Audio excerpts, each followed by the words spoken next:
The Star. This episode of Last Podcast on the Left is brought to you by Waco, a 6-part television event that tells the story of one of the most shocking sieges in U.S. history that resulted in a 51-day standoff between the FBI and the Branch Davidians, with a star-studded ensemble cast featuring Michael Shannon, John Leguizamo, and Taylor Kitsch as David Koresh.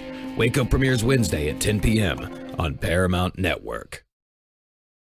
The story must be told. The story must be told. Ooh, teacher, pick me. Yes, little Brandon, she wondered. He stood up and then pulled his eyes down as hard as he could. The white goo fell down his cheeks. That's the right answer, she said. Hey there. The Story Must Be Told Season 2 coming to Last Podcast Network January 30th. At lastpodcastnetwork.com. It's gonna get you. There's no place to escape to. This is the Last Podcast on the Left. That's when the cannibalism started. What was that? To live you dump, to dump you live. Honestly, your voice is sounding really good. That sounds great. Yeah, you should be kind of sick all the time. Oh, good. Yeah. We could make that your third act. Is odd singer-songwriter. Ooh, that sounds fun. Like Levon Helm when he got throat cancer. That's when he was really good. The constant drinking and smoking. All right, Marcus, we have a big announcement up top here. Should we do this? Huge announcement. Love is in the air. Big. Fat Henry Zebrowski. He's engaged to be married. Sorry, ladies and dudes. I'm taken. Congratulations, Henry. Yeah. You proposed to Natalie last evening. So when you put the ring on the bone marrow, did you give it to her? Did you have Wendy deliver it to her? I was joking for a second about going to the vet and then just throwing up an x-ray and that the ring was like deep in Wendy's guts. Like I was really like, what's that? And then have to like fish through and like find Wendy. No, I actually did. I tied it to Wendy with a ribbon. Wow. And then Natalie came in and the dog went up to her and was like, the dog found something when it was outside taking shit. And what was it? It was an engagement ring. Wow. Henry Zebrowski engaged. Off the market, Marcus. Off the market, totally. Wow. Yeah, I feel good. You should. You look good. She can't leave me now legally. She needs a team of lawyers to leave me. Right, and then she can take all of your money. Yes, and it will happen. Oh, not yet. You're still in the danger zone, my friend. Oh, yes, absolutely. This is the most volatile part of a relationship. Like I keep hearing, and I've been warned by several people who've been married already, that the wedding planning section is harrowing. Good for you. Everyone's getting married, Marcus. Everyone's getting married. All right, welcome to the Last Podcast on the Left, everyone. I am Ben Kissel. That's Marcus Parks. Newly engaged Henry Zebrowski. Do you feel different? I feel really good. It feels very stable. It's stabilizing. It's really nice. All right. Well, speaking of stabilizing and feeling good, Jim Jones at this point is making everyone feel wonderful because they don't know the shitstorm that's about to come. Now, as we said last episode, Jim Jones was a control freak. And because People's Temple was growing so fast, there just weren't enough hours in a normal human being's day to oversee it all. It's like how I feel about Oprah. Or when a mom has a child and a dog and somehow also has a job. How do they do it? I don't know. I like it. But Jim Jones was no normal human being, and he had to prove it. So instead of delegating or just being happy with what he had, Jones decided to augment his performance with drugs. I completely understand. After the last little touring jag, I'm getting the idea and loveliness of cocaine. Of just total amphetamine abuse? It's just something about feeling not how I feel. Right. I was watching the Mike Judge thing on, what was it, Cinemax, Marcus? Yeah. It's amazing. All those old country stars full of amphetamines. Oh, my and God. what do they do? Create amazing music. Oh yeah, Tales from the Road. Yeah. Which is pretty great when what's his name? Johnny Paycheck shoots the guy in the hat. Johnny Paycheck shoots the guy in the head because they switch hats, and then for some reason that offended him. Yes, and they called Johnny Paycheck the Charles Manson of country music. But Charles Manson was the Charles Manson of country music. Give the guy some credit. Oh, Charles Manson was the Charles Manson of folk music. Oh, okay. Two very different things. All right.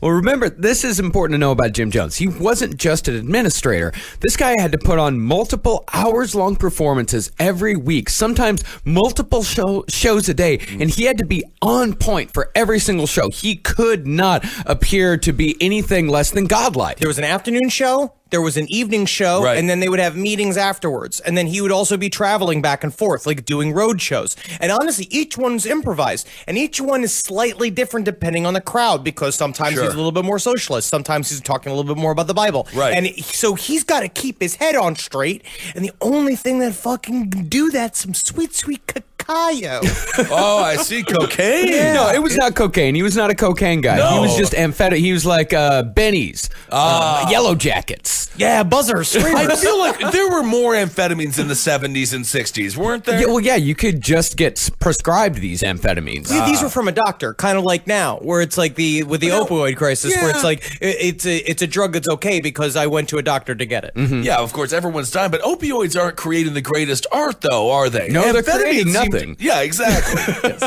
Yeah, and Jim Jones, like when he was improvising these entire sermons, he just come up with this like wacky shit. Like one time, he said something like, "The only toothpaste that's gonna cover you in a nuclear war is Phillips toothpaste." He Really? was obsessed with just randomly being like, I'm having a vision. I'm having a vision that one of you will fall off of a bicycle if we all don't switch to crest. And then there's like, and that is real, where he lost his mind. Yeah. Okay, great marketer, though. Oh, yeah, man. And his people worked just as hard as he did, a lot of times bragging about how little they'd slept. And since they were in a socialist society, how hard they worked was pretty much the only status symbol they could have by design.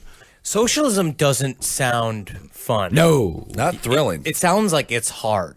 Yeah. Capitalism is nice because I can have an Uber drive me to a place where then I can have my phone send me Fresh Direct. You know what I mean? Absolutely. Well, the nice thing about capitalism, or socialism rather, I'm so tall, I always have to grab things off the top shelf at the supermarket. In socialism, there is nothing on the top shelf. So it's all fine. You are a human ladder. Yes. You literally have to be used and also as a land bridge. If there's a big wide creek, you have to lie completely across it with your hands and your feet on either side. I understand my role. Well, Jim Jones worked harder than any of these guys, so he turned to amphetamines. As we know, Jim Jones was a naturally paranoid person. What we also know is that speedy shit can turn an already paranoid person into an absolute monster. Right. Well, Bill Cosby said that. R.I.P. Bill Cosby said that in one of his famous bits. It was like about speed, where he was the only time he ever cursed in one of his stand-up specials, where he turned to the guy. He was like, "I don't understand." It's like, I don't get what is the deal with doing cocaine. He Right. said, well, cocaine, it amplifies your personality. And Bill Cosby, the joke is, well, what if you're an asshole? Which is really funny, which is true, though. It's like, how many times have you been the only sober person in a room of people who are gacked out? It's fucking awful. Let me, the time I'm the only sober person in the room full of people gacked out, let me just... It never happened. That has never happened. I don't know who that sad sap is, but I would never want to be them. Ever. Well, it's also, he's running every single part of the ministry. He is organizing fucking the buses. He is getting people. He's going back and forth across, dealing with the nursing homes. He's dealing with his own the facilities in Mendocino. He's trying to arrange all the road trips. Right. So he's got a lot of shit going on. Yeah, and he's even going down to like administrative work. Like his administrative work was actually fantastic. They said that Jim Jones, what he did is he had a knack for putting people in the right place. Like there's this guy, Tim Carter, that was one of the biggest sources we have for like what went on in Jonestown. Like he was like a higher up worker bee, but he came in and Jim Jones said, "All right, you're in charge of putting together all the buses. You're in charge of getting everybody there on time. You're in charge of all the timetables." And he's like, "I don't know how to fucking do this." But then once he started doing it, he found he had a knack for organization and he was fantastic at it. And he said that like Jim Jones, and that was another way that Jim Jones bound his followers to him, was that he had a knack for helping them do shit they didn't even know they knew how to do. How many institutions is Jim Jones running at this point? At this point right here, he's got his traveling road show. He's got Ukiah. He's not quite starting to franchise yet, but he's got nursing homes. They've got a laundromat. They've got secondhand stores. And the restaurant. And they do a bunch They have of a restaurant? Yeah, the free restaurant, the soup kitchen. Ah, yes. So it's not as bad as it, but it costs a lot of money work, to put yeah. cameras in those toilets. Like, you have to Chuck Berry it. Well, starting in like 1971, Jim Jones would have to take speed to keep him going, but when it was time to sleep, he had to take something for that as well, so he took Quaaludes to bring him back down. And all that back and forth, of course, made old Jimmy's eyes pretty red, and therein lies the mystery of the sunglasses. What is that? His eyes were constantly red, so he had to constantly wear the sunglasses to hide his eyes from his followers so he didn't look like a drug-addled asshole. And not like normal red, not like you slept on your face red, like crimson. He looked like Vlad the Impaler. It was very disconcerting to be around him. Yeah. And he'd be constantly tearing. They said to his eyes, like, imagine it's like a man who looks like a human vampire bat who's also constantly crying. Right. You'd be like, put a bandana on, do something else. Yeah. And he'd already been playing with the idea of the sunglasses. He kind of went on and off because sunglasses, something like that, like an accessory, helps to set you apart from your followers. Also, it has I think a very interesting psychological effect is that sunglasses are reflective surfaces. So when you look at Jim Jones in the eyes, you're literally only seeing your face. And so it's like you're beginning to associate him with you. What the cult leaders, the constant goal is to make you one with my own mind. And also we have a positive connotation to our own face and name. So as you the longer you spend looking at your own face, the more you fall in love with the person that reminds you of yourself. Okay, powerful stuff. Very much so. But when the drugs came, the sunglasses went on almost permanently. But Jim Jones' excuse for wearing the sunglasses all the time was he said that he had reached a holy state so powerful that if he were to actually look upon a person with his unfettered gaze, they would be burned by the godlike energy emanating from his eyes. He was like Cyclops from the X-Men, but instead of flames, just total amphetamines flying from his eyes into the audience's face. I also do think that he believed that. I think that when you're on that many amphetamines, you have a lot of big ideas about yourself. Right. Yeah, and it was true that Jim Jones was extremely busy. In the early 70s, the coffers of People's Temple were large enough that they were able to buy a whole fleet of old decommissioned Greyhound buses. Is that a humble brag? I think that in the end, it's still just a bunch of old stinky buses. Can you imagine how a decommissioned Greyhound bus from the 60s?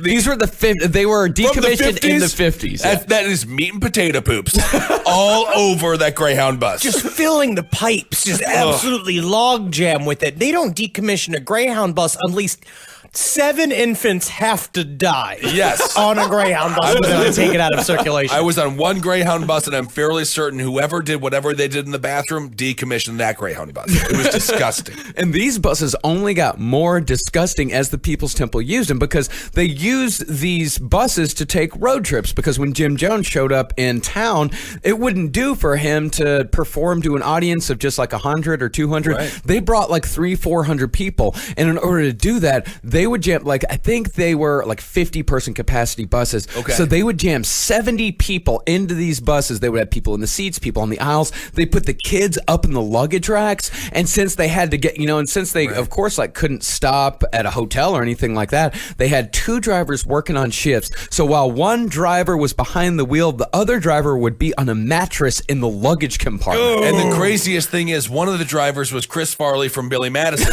He ate everybody's lunches. I mean, they were starving. Precious little field trip. Also, when you're socialist, you begin to form grooves in your hips that allow you to be stackable. Oh, that's an important factor. Yes, you can always stack 5 socialists high. Well, that's kind of fun. Well, on these road shows, Jones upped his healing game. Instead of using plants, he started forcing unwitting people to be a part of the cancer scam. He'd still call someone out from the crowd, telling them they had cancer, and he'd still use chicken guts. But instead of having them go to the other room, he'd have one of the People's Temple members go out into the audience dressed as a nurse. Hey, I'm a nurse. Hey, I'm a nurse. You got fucking cancer. Get up, buddy. I don't know how. Did you know you had cancer? Get the hell up. I don't have. You got a raspy voice. You some kind of Levon Helm?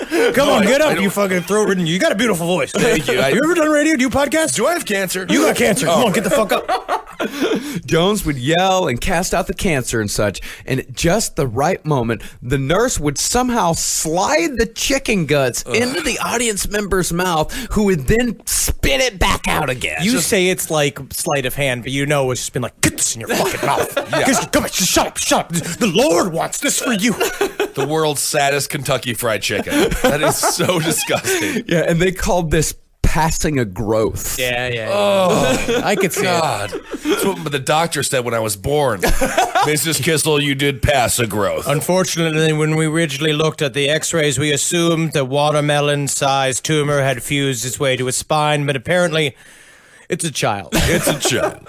And if anyone got too close to the growth after it had already been spit out, because they didn't want anyone looking at this, because if you got close enough, it was obviously just chicken guts. Right. Whoever it was that was around, whatever People's Temple member that was around, had to gobble it up before people could get a look at it. God. Oh, yeah, Mr. Jones, I'll do it. Sure thing, Johnny Garbage. Best off not like butter, it's all mad stinky, it falls on the ground. That's all right, get away from me, Johnny Garbage, we all hate you. Oh, You got one service, that's why you're part of a social society, we're giving you a purpose. that's a big purpose. Gobbling up the chicken guts in a socialist society. Big time stuff. But people believe this shit. And when people believe, they give money. And Jim Jones had plenty of ways for them to give it to him. We're not talking a rich congregation here either. Very impoverished. You got a for the nickel most and part, dime them. right? The whole Yeah. point Yeah. is doing hitting them a little bit at a time. That's what I do in Atlantic City with my slot machines. Nickel and dime, baby. The most popular merch at the Jim Jones table was portraits. People could buy a picture of Jim Jones for $5, and with that picture in their possession, Jones would be able to protect them afar from illness, accident, or assault. And the more you bought, the more you were protected. It was like those get out of jail free cards you get if your family member's with a cop. Oh, yeah. But it's with a man that will fuck your wife and your son. Unfortunately. Well, one boy told a story about him laying a picture on the body of a dead bird, and suddenly the bird sprung back to life. Cool. All through the power of Jim Jones. Just a picture of him, huh? That's it. I don't think it's real. I mean, I don't mean to toss a nano on it, but here's my nano card. Might be. And it was a creepy picture, too. What did you say the picture looked like? Because someone found a card and posted it online. He looks like he obviously. Last episode I said he looks like Sam the Eagle, which he Yeah. does. He's got his, but also he sort of looks like Tom Cruise in disguise trying to go to the mall. Like he's just covered with prosthetics. He's got a big old monstrous head. Huge. He really does. He looks like if Tony Clifton fucked George Jones. He looks like It is like this. It's such a square, almost like like the old man from Up if he was young. Now, while it may not seem like $5 a pop for these pictures wouldn't amount to much, People's Temple would sometimes sell up to 600 in a single service. Wow. That's about $3,000 per service, and every bit of that tax-free. Can we start doing this? What have I just said? And I honestly don't think it's a lie. That if you take a picture of me and you leave it in a jar in the morning, sometimes nugs just appear overnight, and the nug gnomes come, and they're just like, Oh fuck! Did we drop the nugs like we were supposed to last night in that Right. fucking jar? Did we? Yeah, we did. I don't think we did, bro. We smoked all of them. But while Jones was raking in the money, his followers were living true socialist lifestyles back in Redwood Valley. And the funny thing was, a lot of the people who joined didn't actually know they were joining a socialist group. That talk was saved until after they'd moved in. Before you moved in, it had all been equality and doing good for others, and you think Right. that's the sort of community that you're joining. But after you join, you're living in a shack with 12 other people. yeah, it's like the idea of doing charity in LA where people assume it's like, oh, well, then you go and you get mimosas, and then you go and I have an old sweater I don't like, and so I'm dropping off at the shelter. But then you show up and it's a bunch of people like, we're all sharing a bar of soap. It's Sonia's turn on the toilet this weekend, and she gets it all weekend because she didn't get it for a month. Right. 12 strangers living in a shack. One comes up with a pro wrestling character called The Miz, and I watched The Miz last night, WWE Raw, Congrats. at Barclays Center. The Miz, new Intercontinental Champion, beating Roman Reigns. A lot can happen with 12 people in a shack. Does that really connect? I don't know. It's like the real world, but with no cameras and ultimate sadness. I think you were just trying to work in a way to tell everyone that you went to Raw 25 last night. Pretty cool. It was pretty cool. I Instagrammed the stories. I saw that. Yes, your Insta stories, the flurry and the blurriness of them look like as if my mentally handicapped cousin got a hold of a cell phone and started because he loved wrestling. Yes, he was my cameraman. But a part of this is the reason why they didn't know is because, again, remember, Jim Jones used to mix up the message wherever he was. Yeah. So he'd tell you whatever it is that you wanted to hear that you'd get out of the People's Right. Temple, and then you just show up. And I got to say, it's got to be a hard-ass surprise. A socialist surprise is the hardest surprise. Were some people surprised by the religious aspect? Were some people brought in by the socialist Yes. aspect and be like, why the hell is he talking about God now? Well, that was mixed in with the public sermons, because in the private sermons, he mostly talked about socialism, because those private sermons, the ones that were for the People's Temple Right. members, those were locked door affairs. And they actually had security at the door to make sure that there were no non-People's Temple members coming in. But that's where he got to God, right? So That- it was God in private and public. no. No. Oh, It was God- the opposite. Oh, it was I God. see. It was Okay. God in public, and then it was socialism in private. It was God and equality. But as we'll see later on, he did try going for the socialism in public a couple times, but it did not work. It doesn't mix, even though. But the thing is that socialists are like way more down to play ball. Yeah. They understand a little bit more. Oh, we kind of got to lie about the God shit to build our numbers. And in the end, we're going to serve the community and we're going to serve the human race. So who gives a shit if he's talking about God? Yeah. But the problem is that God people don't feel the same way. Of course, socialists are the only political party that lie about believing in God. That's the only one. There That is isn't it. That another is it. mainstream None of the rest political of them? party. No. Now, these camps, they weren't like Om Shinrikyo camps or anything. Like, they're not being like forced to wear diapers and being beat with reeds and things like that. No cabbage. No cabbage to be found. Not a cabbage society, because God. actually I think they might not have been able to afford cabbage. Cabbage, you'd be spread. That's up to 5 cents a head. Wow. All right, you got it. You could peel off some leaves if you see a lazy marketeer. Is that what you call someone who runs a market? No, it wasn't that bad, but anytime someone even thought about complaining, either a member of the People's Temple or Jones himself had one word to shut them up: bourgeois. Which is an insult that doesn't cut me. You know what I mean? It just doesn't get to me, but I understand. Bourgeois, does that mean they just don't want to, they want to have any kind of amenities in their life whatsoever? Hey man, you didn't like eating oatmeal for breakfast don't. and peanut butter for lunch every day? Bourgeois. Bourgeois pig. That's what you are. I'm wearing a Jose Bank jacket. How does that make me bourgeois? Don't like shitting in front of other people? No. Bourgeois. Bourgeois pig. Hey, the revolution will take you down. I just don't want to feel like Charles Manson taking a bath. Don't want to have sex with Jim Jones? No. Bourgeois. What? Hey, you stinky butt. You get shit all over the father's dick. How dare you? You know he likes a clean dipstick when he screws the dirt so that he can put it in his wife and he doesn't get any shit in the pussy. Well, you know what? I actually feel better. feel- The first time I am part of the bourgeoisie. Yeah, and Jim Jones used that word to justify other sexual habits as well. When one of his black followers asked Jim why he only slept with white women, Jim got super pissed off and said it was because the white women needed to be snapped out of their bourgeois attitudes. And since black people didn't have bourgeois attitudes, there was no reason to have sex with them, see? Okay. Yeah. And Doesn't yeah, that make sense? The math adds up. Sure. And I think at I some have no point, idea. He's sitting there being like, "Did I get away with that? Did I just do that? Did I just do that?" Because you know nothing pounds the bourgeoisie out of a woman or a lost Vietnam vet man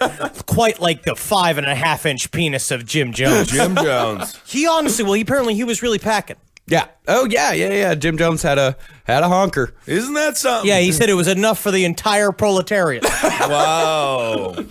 Jim Jones got people to go along with so much shit using the buzzword bourgeois. So just remember, if you keep hearing the same words over and over and over again, like bourgeois or enemy or freedom, there's something very wrong with where you are and what you're doing. I don't even know what you're talking about. There's nothing like I've never heard anything like fake news or like anything that's constantly said over and over again. Like it's a doctrine that's being sold from our government to our media companies to us, who are all mutually benefiting each other by hypnotizing us into being a bunch of sheep robots. Well, I would have listened to you, but I'm too busy eating my Weight Watchers. I actually get to eat more and I lose weight. Wow, really? Can they check it out? How many points is that? Is that a full leaf of prosciutto you're eating? Yeah. Are you on the freedom diet? I am. I actually feel more free than ever.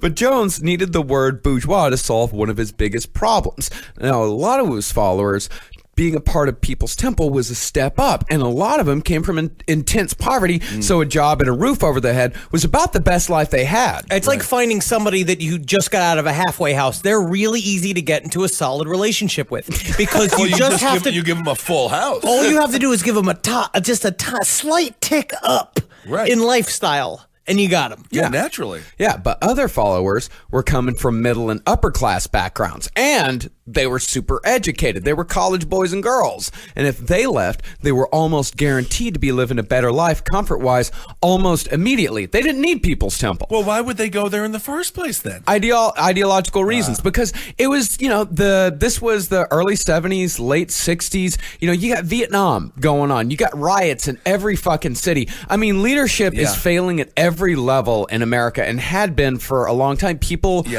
were lost. You've got you've got cops on the streets in Birmingham sicking dogs after people and hitting people with fire hoses. Shit's fucked up. So and people are looking for they're looking for a utopian society. They're looking for something better, and Jim Jones is giving them that. There were two decades in this country's history where you could just say anything and just get away with it and just be like, it was the 60s. Like, why did you wear shoes on your hands? It was the 60s. It was the 60s, and if you remember the 60s and you weren't wearing shoes on your hands, and then you weren't alive during the 60s and you weren't wearing shoes on your hands. It was an excuse for everything. Those 20 years of madness. Yeah. Oh, it was 20 years of madness. And, in the 70s don't get enough credit for being a particularly fucked up time in American history. I mean, it was possibly the worst decade we'd had since the Civil War. Everything went wrong. Leadership failed on every single level. And it only got worse as the years went on, especially when 1978 came and Jonestown happened. People were like,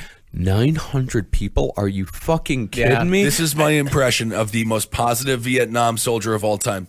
Huh, free Kool-Aid. Oh, Kool-Aid, wow. But also remember, what seems like a great idea on Wednesday, you know what I mean? You're showing up, we're a part of the socialist world. It doesn't really matter on Saturday when you have to give up your orchestra level tickets to Rush because you have to go empty out the septic tanks because it's you pulled the short straw, being like, no, you're fucked. You're like these people. So all of a sudden you have these upper class people showing up, quote unquote upper class people that are like, oh wow, this is what commitment to the cause means, and it's very difficult to keep them in play. He's got to make sure they're happy though, doesn't he? Well, it's because they're the money sources. Right. Yeah. He has to manipulate these people in a completely different way.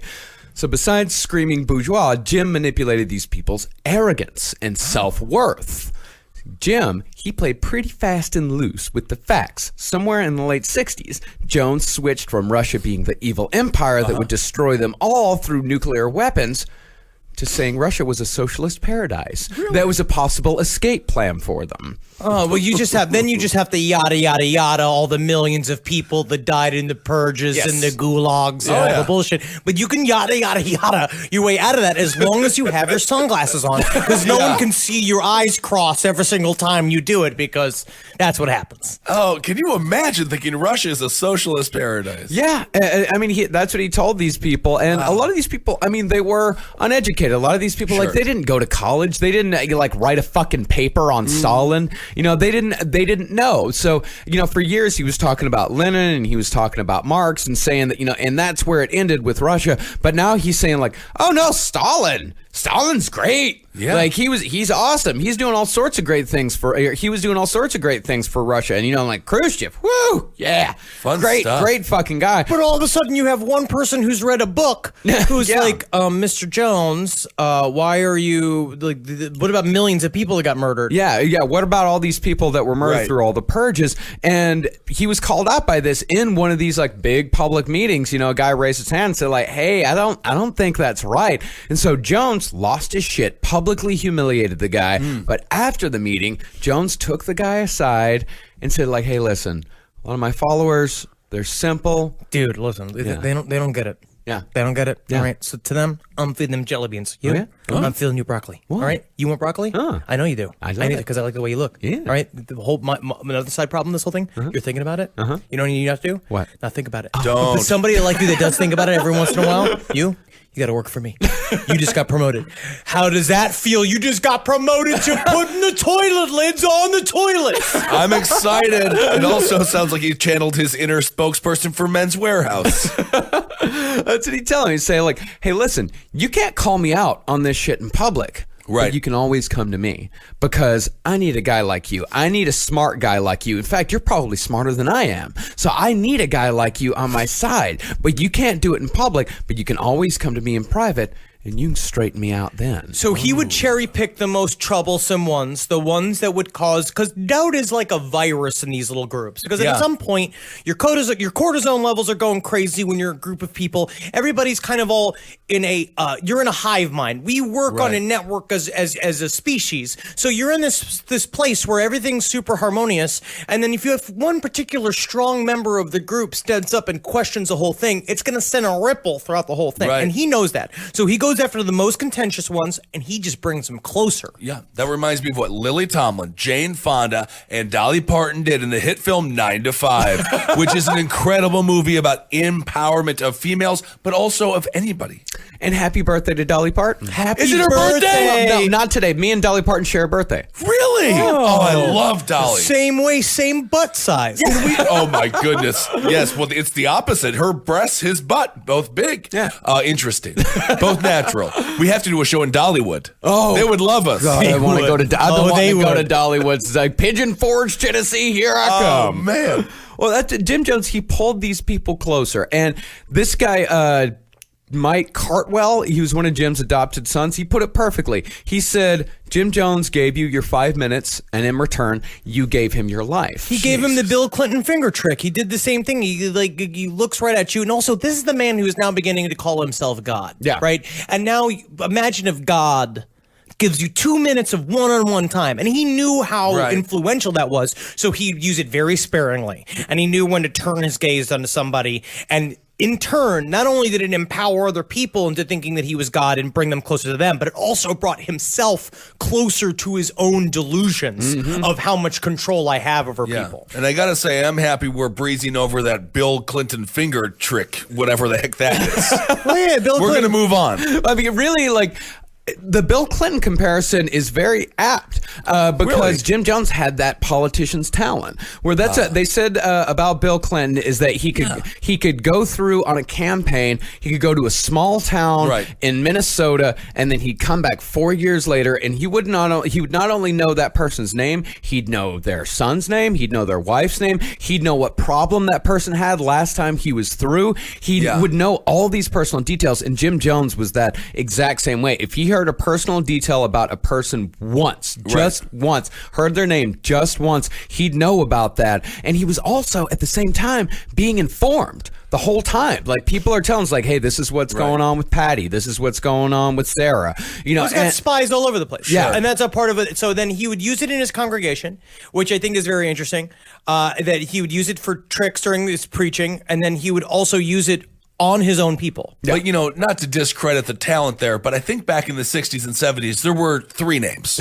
right? Yes. It was like Jim, Newhart. John, Mary. That Yes. was it. It's like, this is my brother Daryl, this is my brother Daryl, this is my other brother Daryl. Newhart show. Classic, Bob Newhart. He's still alive, I think. Bob Newhart, totally. Is he really? Yeah. That's amazing. Yeah, it is great, isn't it?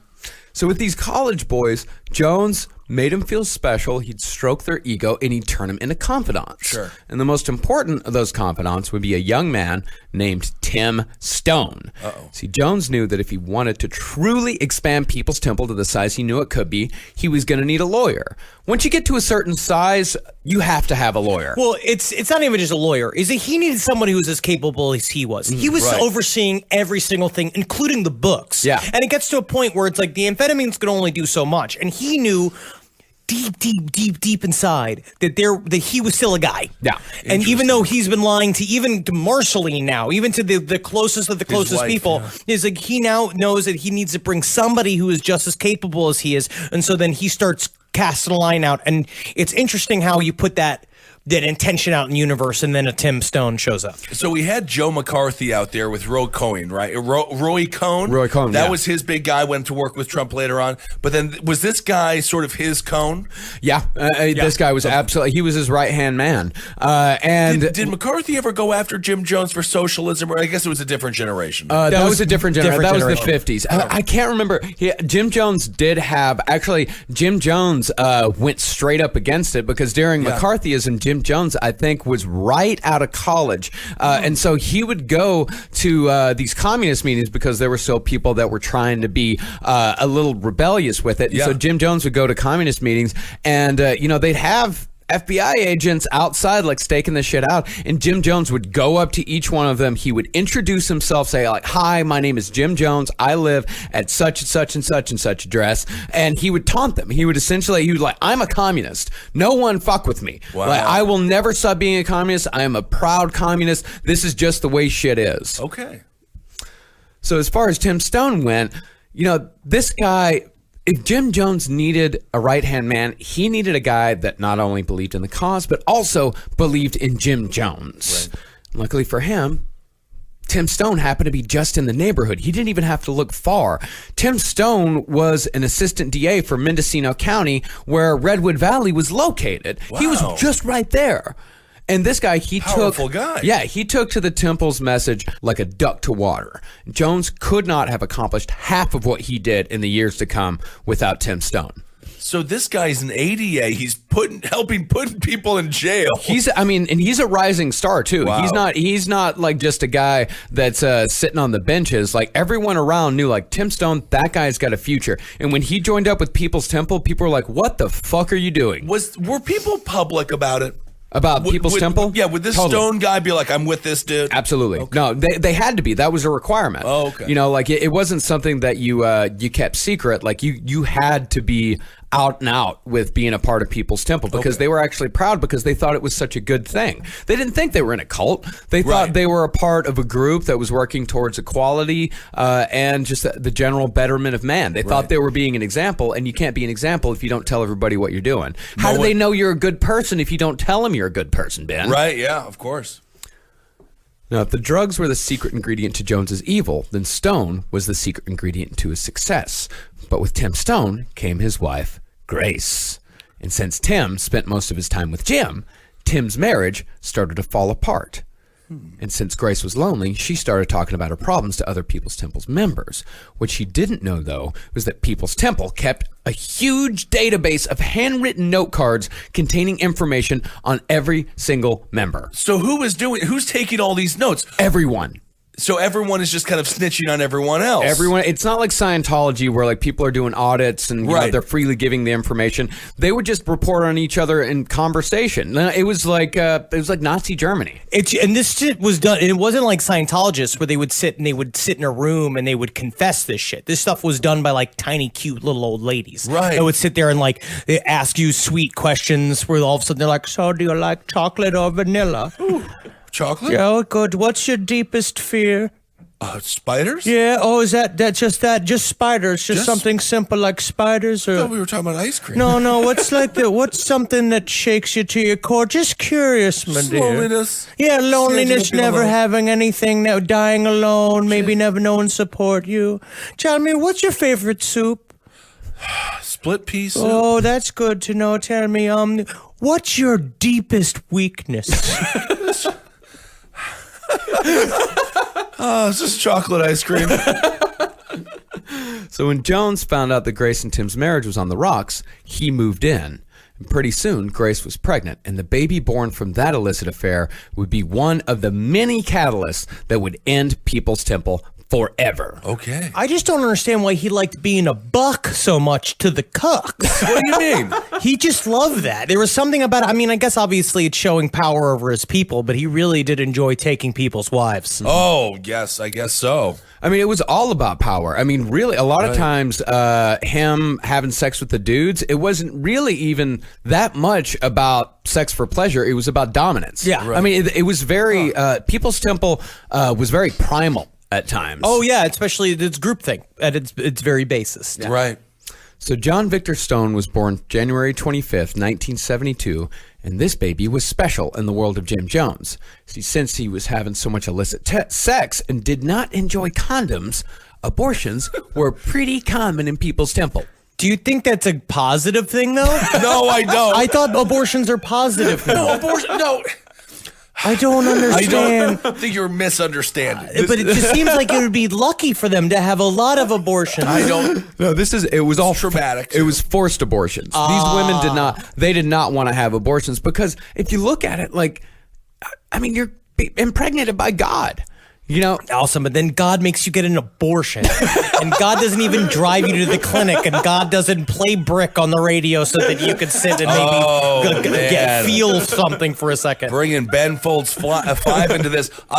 That song, One Angry Dwarf, I love it. Yeah. And I'm tall, but I always have. Interesting. I relate to it. Well, Jones got around this contradiction by saying that adding more people to the world was contrary to socialist beliefs. And since the purpose of the sex was to give Jones a release, a baby was merely an inconvenient byproduct that had no real purpose. Okay. So then come on the belly. I know. He's just being selfish. Just do something else. Do something fun with it. Even do it on the leg. Nah, dude, only Gushin inside is going to give That's him enough. I don't want to think Gushin. about this disgusting guy. A slightly more fucked up George Jones. Oh, you don't want to think about a Jonesy cream pie? No, I don't want to think about it. And the fact that you even said that is just it's disturbing. Because you know his cum noises sound like an old man moving a wheelbarrow that it's like short and bad. We're like, you're welcome. Because every single time he fucked you, he said, I'm doing this for you. At this point in the series, I'm going to say he's worse than L. Ron Hubbard. Yes. Yes, absolutely. Absolutely. Of course he did. L. Ron Hubbard didn't murder 900 people. L. Ron Hubbard just technically made money on a fantastic idea and a wonderful storyline. Okay.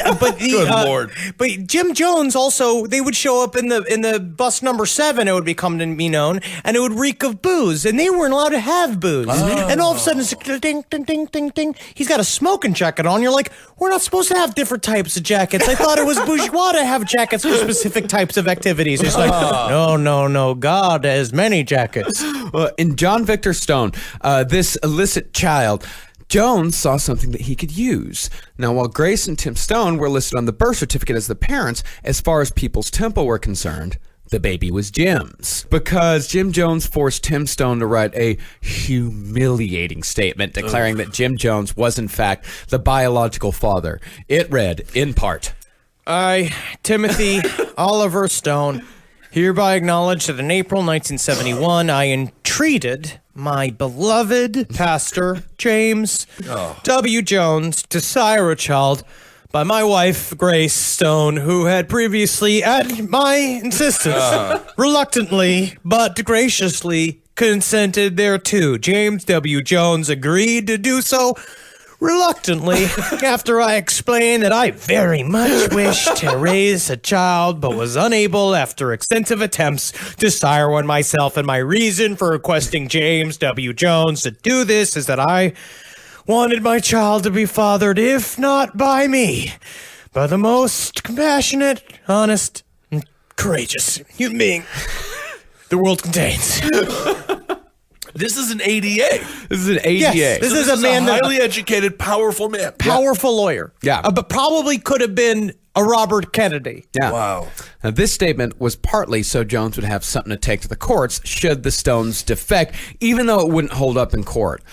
But it was also done to take Stone down a peg or two as his power in the cult was only increasing. He had to remind Tim Stone of his place. Well, he would do this a lot, where he would essentially foster his own enemies and his own conflicts within the church in order just to shut them down. And each time it made him harder. Yeah. Okay.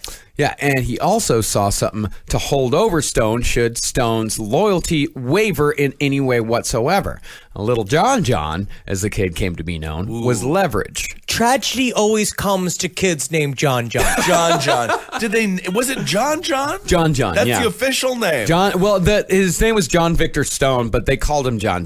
Okay. How do you get a name like it's someone like a mentally handicapped farmhand's name? And I don't understand how you get these nicknames. I don't know. I understand like we call Wendy like Lumpy Lump and all that kind of shit because it's Lumpy a dog. Lump. But you know what I mean? It's like a dog. You come up with weird various names for it at some point. But like a child, where you'd be like, oh, Nookie Snooky, where it's like it's not an Oompa Loompa. And as we'll see, using this child as leverage is going to backfire spectacularly. Okay. Jones didn't stop here either as far as using this pregnancy to his advantage. He had one more person to humiliate, almost as an afterthought. Marceline. His wife. Jones made his wife sign the aforementioned statement as a witness, publicly acknowledging once again that Jones fucked whoever he wanted. What was her state here? I mean, was she still chilling with all this? She was okay with all God, this? God, no. And this little stunt, this was the last straw for Marceline. Okay. I mean, she decided after this, like, fuck this.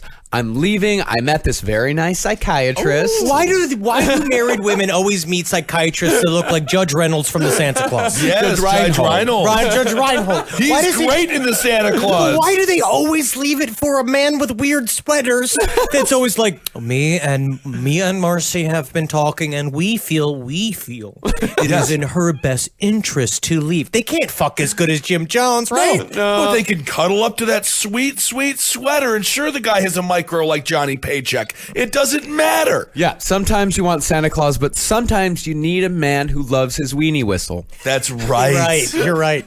The only problem is that Marcy leaving meant that her kids would go with her, or at least that's what she wanted. 5 kids. Oh. She wanted all 5 of her kids to go with her because she knew Jim Jones was a fucking psycho. Right. She didn't want to leave her kids with him.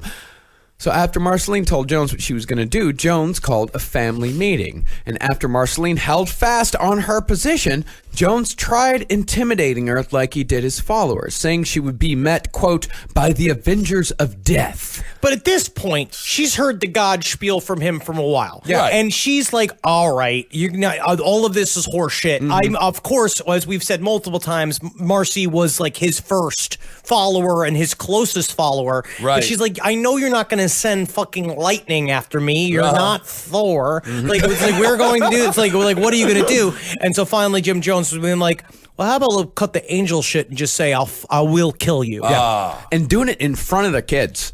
Like they're in a family meeting, and Jim Jones is saying like, listen, your mother wants to take you away from me. She wants to take you out of here. And when the kids were like, well, like they weren't really swayed by that. Like they kind of thought about it because they fucking love their mother. She was actually a good mother.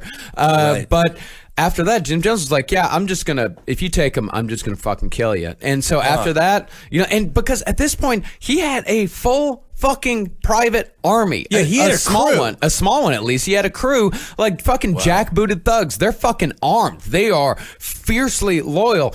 Marceline knew that he had the means and he had the will to do this, so she canceled her plans and just settled into a life of dutiful misery. So he's living like Gaddafi with a militant troop all around This him. shit happened really subtly. Well, like the one thing I want you to truly understand is that the difference in other cults than we've covered is that a lot of those changes kind of happened up top, like children of God, and that's like it went whackety schmackety like really, really fast, really, really early. Same thing with Om Shinrikyo. But the People's Temple was very subtle. Right. It was this shit just kind of naturally grew around him. Right. His enforcers just sort of came out of the specific people that came out of either the criminal rehab programs or the drug rehab programs. These people kind of like formed unofficial groups around them. And Marceline was watching this happen, which is why she started getting an outside relationship and started trying to figure out a way to get the kids out. Yeah. But she didn't realize how fully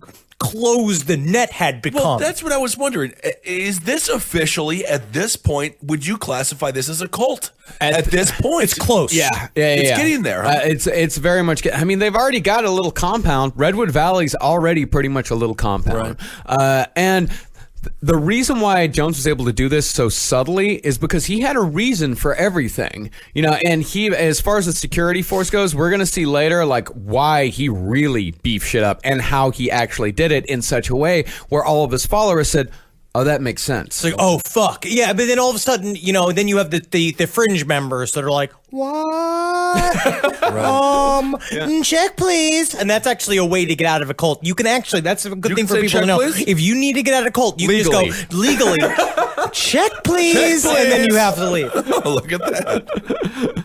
Well, despite their mother's sad existence, most of the Jones kids, they were actually doing pretty good, due in no small part to their longtime buddy, Mr. Muggs. Who's Mr. Muggs? Mr. Muggs was a full-grown chimpanzee whom temple members were told was saved from a laboratory. Oh, and he's got one of those fucking voice boxes still built in, just being like, run, children, run, save yourselves, save Muggs the monkey, get monkey into police car. I love, honestly, man, every kid wanted a monkey. Well, the kid's got a monkey. Well, he even used the chimp as a way to build himself up again because they bought the chimp at a fucking pet store. And I don't know what it was about like the late 60s, early 70s. Jim Jones is selling monkeys door to door. They're out in California. Some pet store just has a fucking chimp for sale. It's just different times, man. Simpler times. Also, for some reason, they just thought they were just like a dog, except a dog can't rip your fucking arms off. Yeah, it's like we got a chinchilla, we got a Pomeranian, we got a monkey, we got a mogwai, we have an iguana. What do you want? Yeah, and they told how they kind of built themselves up with Mr. Muggs is that like, oh no, he didn't buy him at a pet store. Jim Jones saw him in a laboratory and he saved him because he could not bear to see this beautiful creature suffering. Why are you wearing sunglasses inside? Do you? You are frightening me. Please stop trying to make love to me. I will not douche. I will not douche. Hey, why don't you shut up, Mr. Muggs? Just shut it up. Well, presumably named after the Tonight Show chimpanzee mascot, J. Fred Muggs, Mr. Muggs Jones would serve the same purpose for People's Temple. Mr. Muggs was like, oh yeah, everyone loves Mr. Muggs. He's a mascot? He's the mascot. Oh my God. I know. I mean, they didn't put him on like t-shirts, but. Might as well. Please merchandise me. You're leaving money on the table. There was a monkey mascot on the Tonight Show? Yeah, J. Fred Muggs. I found this out by, I Googled, Mr. Muggs chimpanzee to see what kind of Mr. Muggs stories I could get. And yeah, he has his own Wikipedia page, a very long Wikipedia page. He had his own spin-off show, the J. Fred Muggs Show. So you mean to tell me they allowed a chimp to run an entire television show? I guess so. And was it just canceled because it ripped Raquel Welch's face off? And they're like, we've got to figure out a way to put it back on. Can you just imagine Ed McMahon getting slam wasted with that monkey in the backstage? I tell you what, this chimp makes a lot of sense when he talks about immigration. Did you read Gump and Company? No, we were talking about this. Hell's Gump and Company? Gump and Company was the sequel to the book Forrest Gump. I didn't even know it was a book. Yeah, Forrest Gump was totally a book. And then after the movie came out and it was so big, the writer wrote a sequel called Gump and Company. And in Gump and Company, of course, he gets into a lot more wacky adventures. And in the book, Forrest Gump, Raquel Welch, and a chimp all go into space together. I totally would have guessed it. Talk about, I could have called that. What an easy plot. I would love to hear the interview with the author of Gump and Company. Be like, so how do you describe the book? Well, it could be best described as a money grab. As like, I'm trying to capitalize. Kind of like a scam, kind of like a thing that I don't even believe I wrote. A manuscript showed up at my door, and I believed I hired 5 Himalayan boys to do it. It was obviously written over a weekend. Okay. Yeah, but it was really fun because, Raquel Welch, Chimp, and Forrest Gump in space. That's kind of fun. What's not great about that? Go to space. If you're out of ideas, take your characters to space. Well, although J. Fred Muggs would survive until 2012, running out his days in Florida with his girlfriend, Phoebe BBB. Who was a human being. What? Yep. No. Oh, yeah. Hold on. Oh, yeah. This is a whole B-side to this story. Riding him.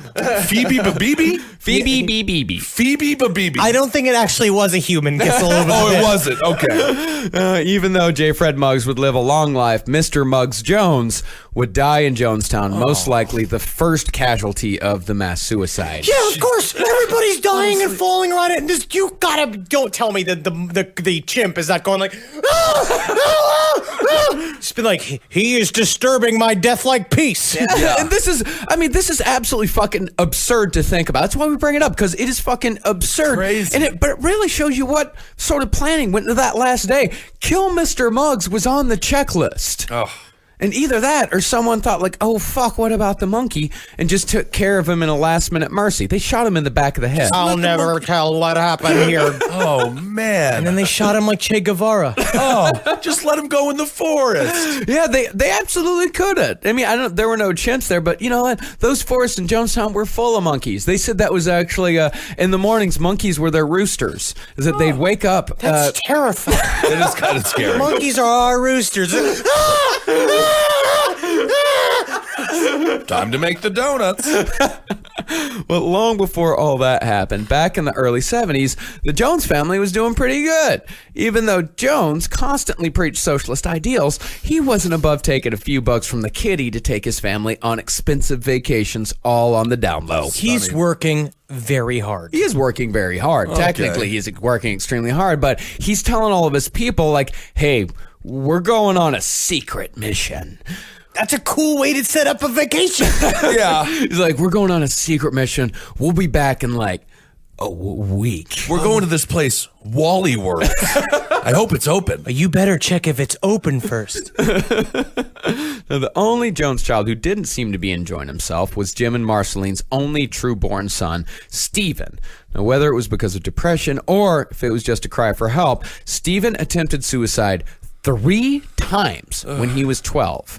He himself said it was a lot. Just 1 year? He said it was a cry for help. Oh, of course it was. And since Jones was a hardcore drug addict, it was important for him to keep a large and convenient stash of lewds around the Jones household at all times. And it was with these pills that Stephen attempted suicide. And even after the second attempt, even after the third, Jones still kept the pills readily available, all for his own convenience, even though his son was grabbing him and taking them whenever he could. Okay. And possibly even worse than that was the fact that Jones didn't really seem to give a shit. Well, in the end, I imagine he thought that Stephen would learn to take care of himself or not. And also Jones I can't imagine he really thought too much outside of himself and his own dick. Absolutely not. You know, Is Stephen the oldest? Stephen, well, no, there's a couple. No, Lou is older than him. I think it goes, I think it was Agnes, Lou, who were both adopted kids. But Stephen was Jim and Marceline's only biological son. Okay. All the rest of the kids were adopted. Well, isn't that stunning? He would have a love for lewds. Yeah, I mean, I think Jim Jones, like, he'd always talk big about like how when he died, Marceline was going to take over, and then when Marceline died, Stephen would take over after that. But I think like deep down, he didn't give a shit about Stephen. He didn't give a shit about Marceline because I think he always knew, or at least hoped, that when he died, the church was going to die with him. I think you see that over and over again. That sentiment is it's put into a lot of his speeches, especially as it gets closer and closer to their move to Guyana. Right. And he is. I think that's very true. Yeah. And I think that's the most dangerous thing, of course, because essentially, like, well, then if I die, then you all have to die too. Right. You could see how that algebra. So it was a power thing. Oh yeah, absolutely. Yeah, it's just, well, it was arrogance, really. I mean, it's like that. Nothing is going to survive past this. And you know, the Jonestown, the death tape. There's always like one sentence that sticks out in my mind so much, and I think what you just said like really reminded me of that. Is he's talking and telling him everything that he's done for him, and there's this one sentence that just fucking lives with me. Is Jim Jones says, "I am the best friend you will ever have." Oof. You know, and people and Remember everyone. his tombstone of his father? Everyone is my friend. It's very interesting. It's kind of the same shit. It's weird how it's like all these things kind of go, it like even unconsciously feeds back into the end moments. Wow. Yeah, it's crazy. But in the meantime, before any of that happened, Jim Jones kept his congregation enraptured. Around 1970, Jones started really driving it home that he and he alone was their salvation. And he slowly started replacing God in these people's lives with himself. Here's a quote from Raven by John Jacobs and Tim Reiterman. You prayed to your sky god, and he never heard your prayers. You asked and begged and pleaded in your suffering, and he never gave you any food. He never gave you a bed, and he never provided you a home. But I, your socialist worker god, have given you all these things.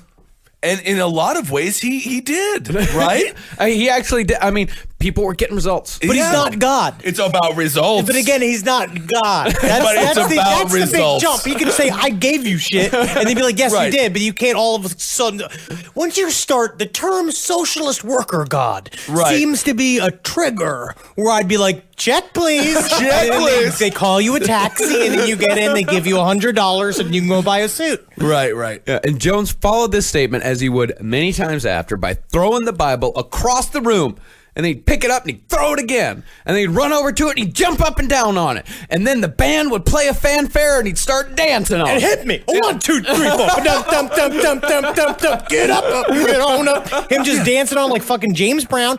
And you gotta Because remember, the band was But awesome. but there's chicken gut. It's like Marilyn Manson meets James Brown. Yes. It sounds like a Manson concert. But he would pick up the Bible, he'd throw it across the room, he'd jump up and down on it and be like, if this fucking Bible means anything, God, strike me dead. And like he sat there waiting to die, and then he'd be like, see? You see how there's no God? And you remember the fundamentalist Christians that were involved, these are revivalist era Christians that were involved in the People's Temple. Right. They believed that the Word of God in the Bible was completely real. They thought it was a nonfiction book. And so Right. the idea is that you watch it happen. Because how many times it's like, I see people, even I felt the tiniest twinge of something. I had an old school Bible built in my books when I was moving out of my apartment here. And I took it and I was just like, fuck this. And I threw it in the garbage can. And there's always like a little magical moment where you're like, oh, fuck. Yeah. What did I just do? But then it's interesting how that can grip people, especially when they spent get their it. whole lives believing Of that. course, yeah. He prepped them for this. This was not something that was out of the blue, because for years he had been preaching about the contradictions in the Bible, where he would say like, yes, the Bible, yes, there are a lot of things going on there, but the Bible is a man-made object. This is something that was written by men, and he'd go through in his sermons and he'd point out all the contradictions in the Bible. He's like, well, it says this in the Old Testament, and it says this in the New Testament, and it says this in Mark, and it says this in Luke, and it says this in Exodus and this in Deuteronomy. And so people started listening, and since they were so enraptured by Jim Jones, and since they believed in Jim Jones so much, they were like, huh, that makes sense. Why is that? Why would there be those contradictions there? And so by the time he started throwing the Bible across the room, people are already thinking like, maybe this Bible is bullshit. And then after he threw it, after he called out on God to strike him down when nothing happened, Jones said, there's no need to fear God because I am God and you are God and we are all our own God. And what was Mr. Muggs thinking this whole time? Check, please. Check, please. But the emphasis and the implication was that even though they were all God and all gods were equal, some gods are more equal than others. Oh, interesting. Like Animal Farm. Yes. Animal Farm, the book, huh? God, you must have been such a difficult high school English student. I don't know, man. What did you think of Animal Farm, Ben? I just want to know. Love pigs. That's not an opinion on that book. No, Animal Farm, Charlotte with the web. You're talking about Charlotte's Web. Charlotte's I don't Web. know. You don't know what Animal Farm is, There's do a you? series of animals that live on a Did you farm. get a degree in political science? We don't It's like read the book- books about pigs. It's not a book chicken. about pigs. It's not Babe. It's like that's like 8th grade political science. It's Animal Farm. Are people in the book? No, it's Animal Farm. There's a couple. farmer. There's a couple of people in the book, but So it's all lies. Because animals don't have political Oh parties. my God. Is it an analogy God. for something? Yes. yes, it's an allegory. Some animals are more equal than others. Yeah. All I know is All animals are equal, but I some don't care what the spider is spelling. I hate the web. Get it out of here. I'm mad.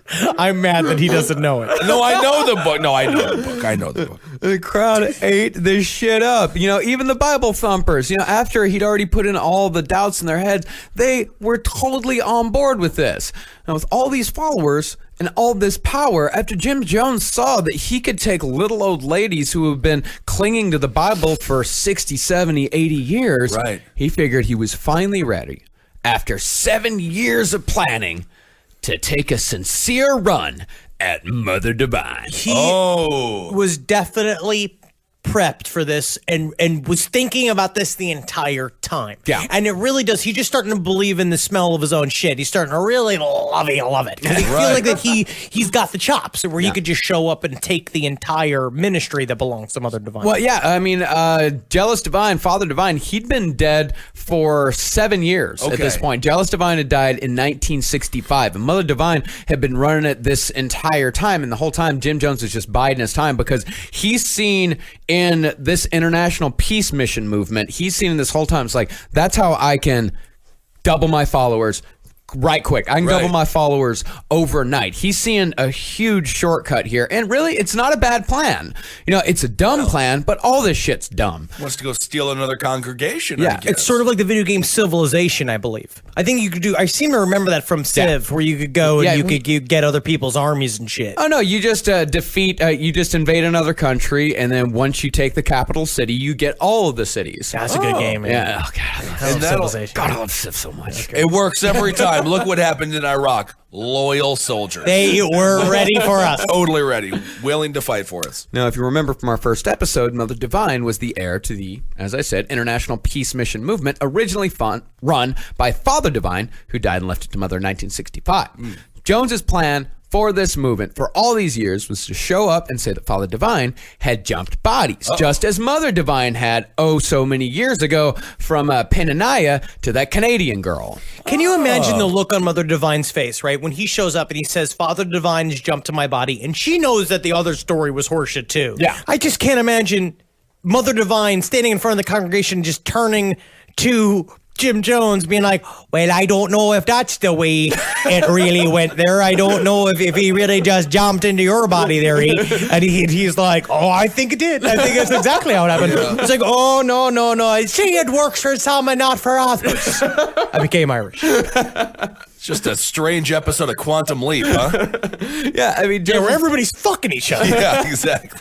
Yeah, I mean, Jones's plan is that if he could convince Mother Divine that Father Divine had jumped bodies into Jim Jones, if he could convince Mother Divine, then she would convince all the rest of the followers. All he had to do. That is such a crazy thing to have to convince somebody of. Yeah. Well, it's because she knew the other story was bullshit too. So you can't sit here and be like, "Oh wow, is that real?" He's got to know that he knows that that is bullshit. Well, he's got to hedge. He's got to hedge the bets, you know, and he's got to think like, okay, I believe in my bullshit pretty hard. How hard does she believe in her bullshit? It's poker with bullshit. Yeah, bullshit poker. It's liar's poker. Yeah, I mean, it's like trying to see like who's gonna break first. Okay. But he also thought, you know, besides just convincing Mother Divine, like he had to kind of sway the congregation as well with all this shit. Like he had to kind of put the congregation a bit. He had to make them a little wobbly, so when he really ran at Mother Divine, she would be a little wobbly as well, and maybe feel like, okay, like I could merge these houses. Okay. It's kind of like the movie either Fury or like the movie with the brains, Scanners. Oh. It's like Scanners, where you basically have two people, because it's not about her and him. It's that he knows he's got to flip her crowd. Yeah. And the way you do that is you have to mentally beat Mother Divine in sort of like a staring contest in front of everyone, where you show up and you're like, who jumped bodies? Me or you? Who's jumping bodies now? Did I jump bodies? Like, I don't know. I don't know if I did. I don't know if you did. I think that I know that you did, and I think I know that I did. And you have to be a bunch of people, just a silent group of people just staring at them, being like, who's winning? Yeah, what the hell is going on? Well, this is how he tried to make this happen. He loaded about 200 of his most loyal followers and drove them across the country to the Divine compound outside of Philadelphia.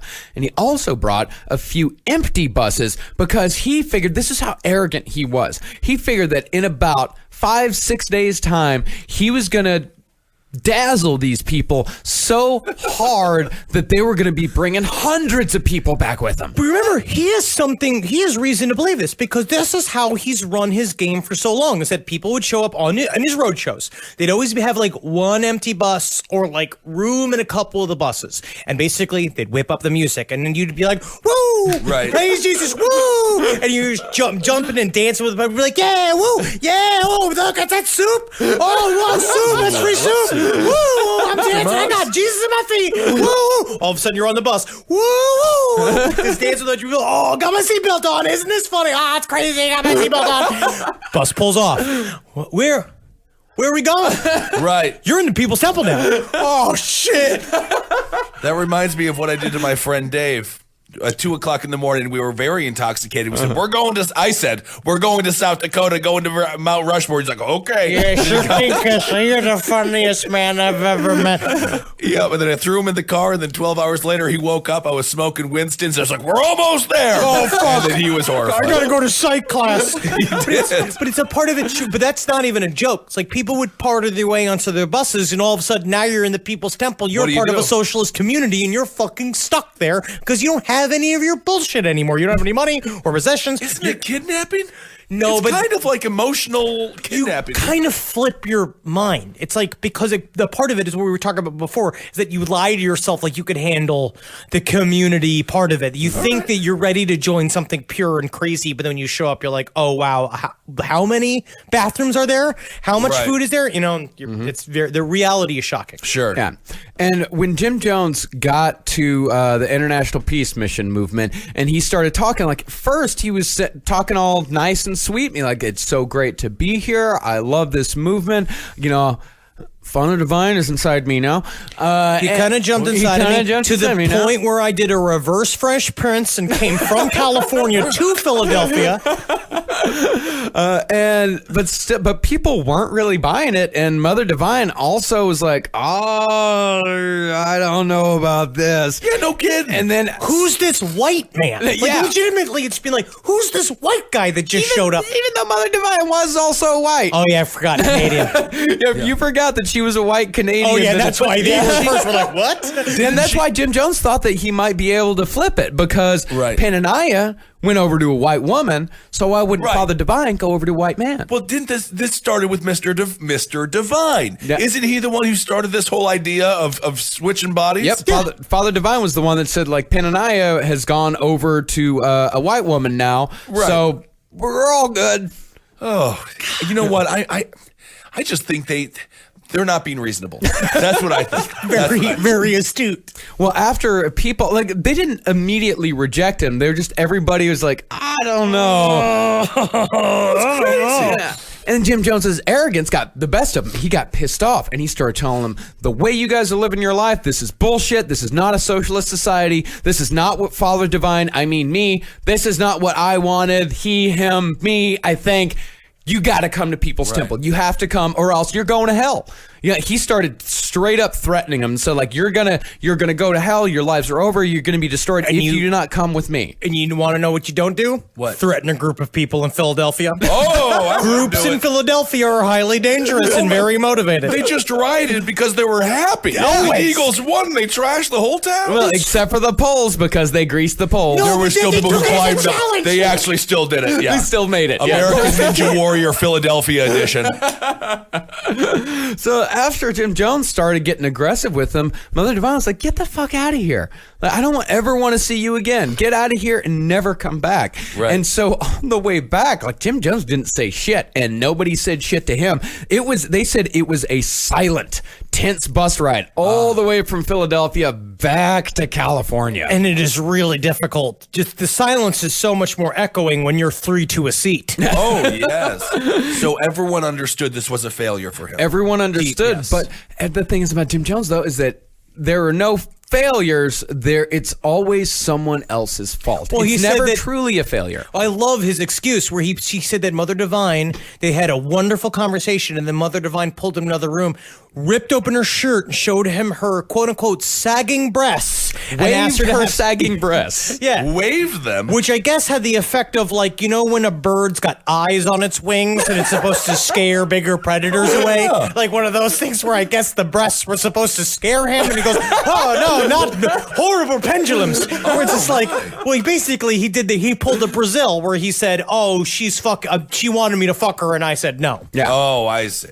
That's what kind of got me about it, because it was actually, he pulled the opposite of Brazil, because in Brazil, he said, Oh yeah, got asked to fuck, and in Brazil, he said, she wanted to fuck me, so I did it for the greater good, for the orphanage. So she would give $5,000 to the orphanage. And really, arguably, this would be for even more of a greater good, because this is the cause. This is the whole cause. And if they can add why would he fuck her? another 1,000 people to the congregation, like, that's a huge deal for the cause. But for some reason, this was not good enough for Jim Jones. Well, we're going to see this play out later on, too.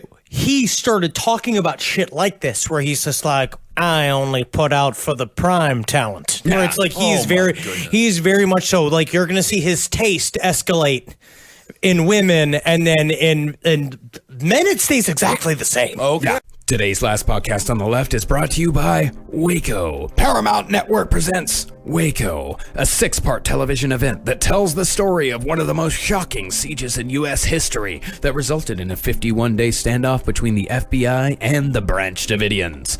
With a star-studded ensemble cast featuring Academy Award nominee Michael Shannon, Golden Globe nominee John Leguizamo, and Taylor Kitsch as David Koresh, Waco explores both sides of the complex standoff and the events that ultimately led to the tragic and controversial end of the Branch Davidians. It examines themes of religious freedom, Second Amendment rights, militarization of police, and government infringing upon individual liberties, issues that are still at the heart of society today. Delve deeper into the untold story of Waco on the 25th anniversary of the now infamous siege. Waco premieres Wednesday at 10 p.m. on Paramount Network.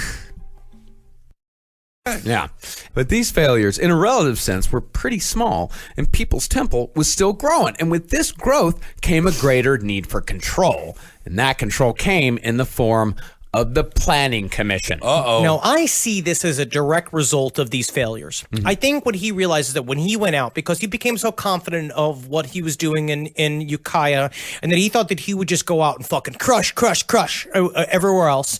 And when it didn't, he realized, I gotta fucking take this out on my people a little bit more. So he invented this thing called the Planning Commission, which was like his solid inner core group that would not then be the most innermost. It would be the second innermost, but he needed them to be his open mic night. I see. It's what the mom did in, what was that? The Grinch Who Stole Christmas. What are you talking about? I haven't seen this stupid fucking movie. I don't want to talk about it.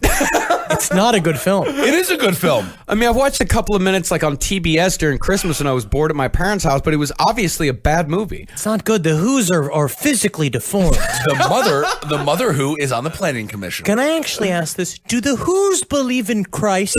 They might. Is that they why believe they in like Christmas. Yeah, it's just Christmas, but they like the presents. But do they not believe in the theoretical beginnings of Christmas? They didn't get into that. They might like Jim Jones, as far as we know. I think it's kind of like Wookiee Life Day. What's Wookiee Life Day? It's from the Star Wars Holiday Special. Oh, it's yes. It's what the Wookiees celebrate, because if you watch it, there's a long 10-minute segment of the Wookiees having a Christmas-like thing called Wookiee Life Day with no subtitles. It's just 10 minutes of Wookiees growling at each other. I also realized I realized we were watching Star Wars. I can't do a Wookiee noise. It's tough to do.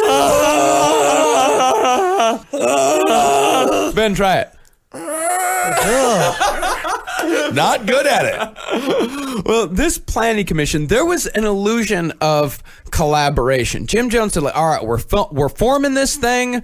We're all going to work together. This is how we're going to take People's Temple to the next level. And all you people who are my most trusted, my most special, are going to be a part of it. And we're all going to do this together. In reality, it was completely in Jim Jones's control. Well, it became known as the PC. And what do we know about cults? Once acronyms get started, there's going to be problems. Right, You never, once the absolutely. acronyms start, you know it's bad. And he used sort of this was his testing ground. Yeah. He would see what he could get away with the planning commissions. And they would meet late at night after all of the meetings. There would be an afternoon session again, 4 or 5 hours long. There would be a night session. It would be like 4 hours long. Then they would have another meeting with just the PC where he would start his more experimental ideas to kind of see how people respond and then see how basically in a cult structure, you really have to kind of incept them. You have to make them think that they are collaborating and adding something to the group when in fact they're not, so that they themselves, like the second layer of the cult, will then go teach the outer layer of the cult to believe in the teaching straight from the head.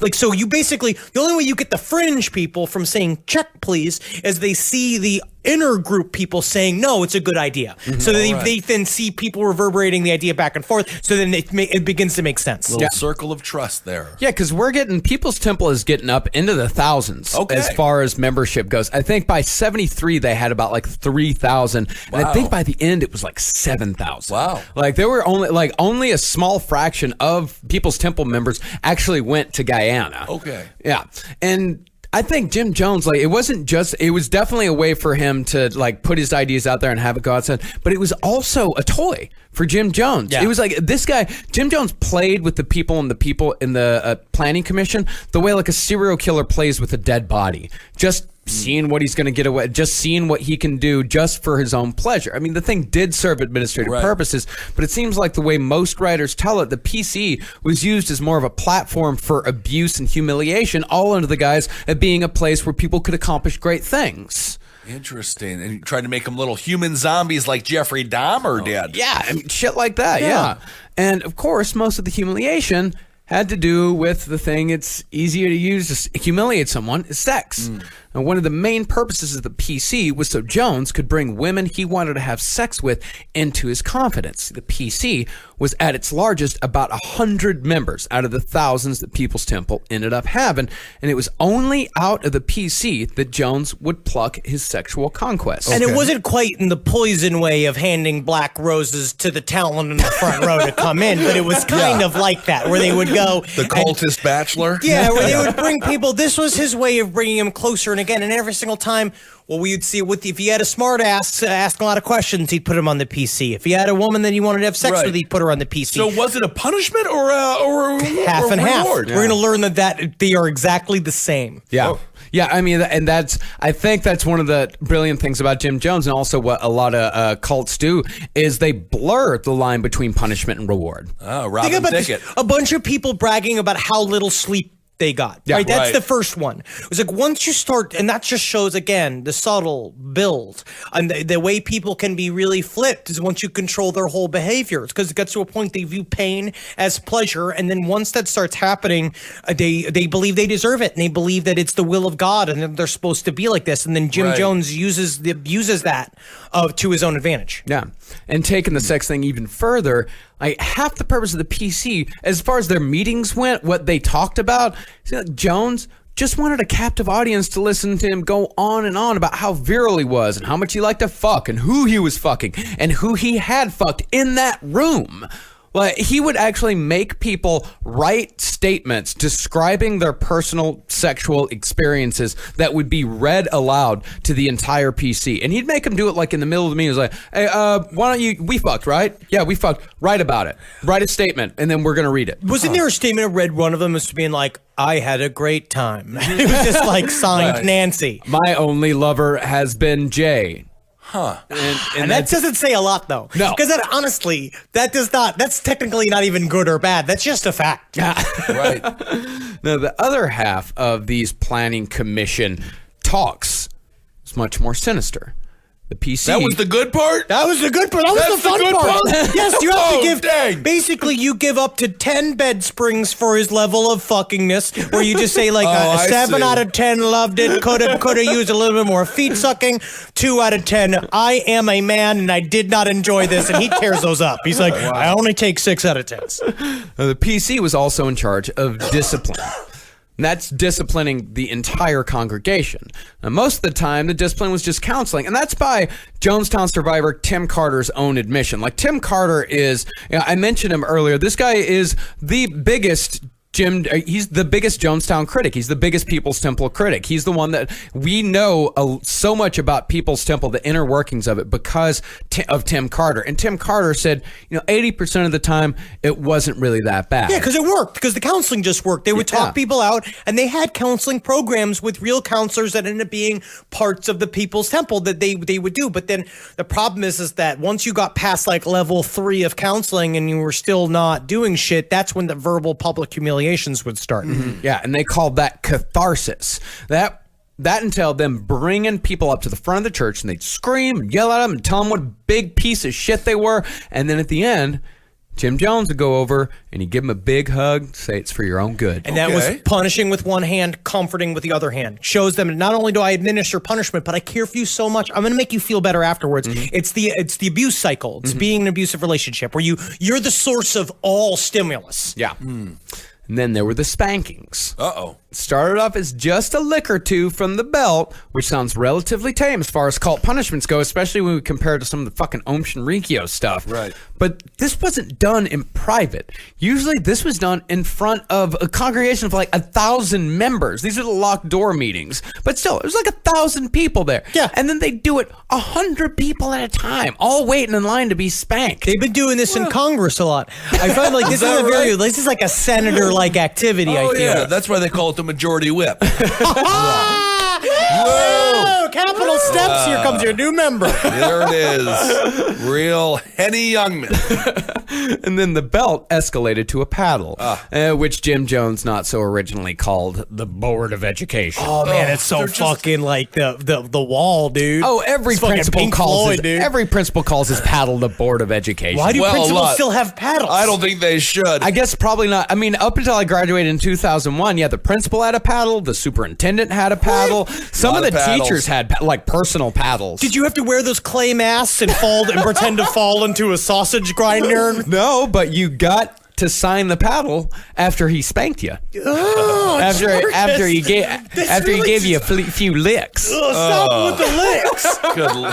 The whole world is run by the negative, or the mean people from Animal House. Negative people.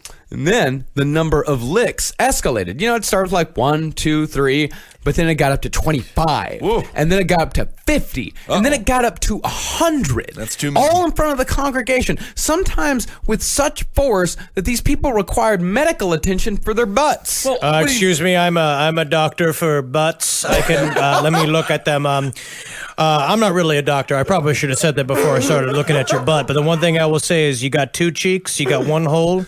Looking good. Doing good. Dr. Butts. And then there were the boxing matches. The offender. Awesome. Yeah. Honestly, this is not awesome. I mean, it's fucked up. But No, I understand. I do understand you Henry's do immediate understand reaction awesome, to awesome. But then I do understand your rebuttal being like, this is not awesome.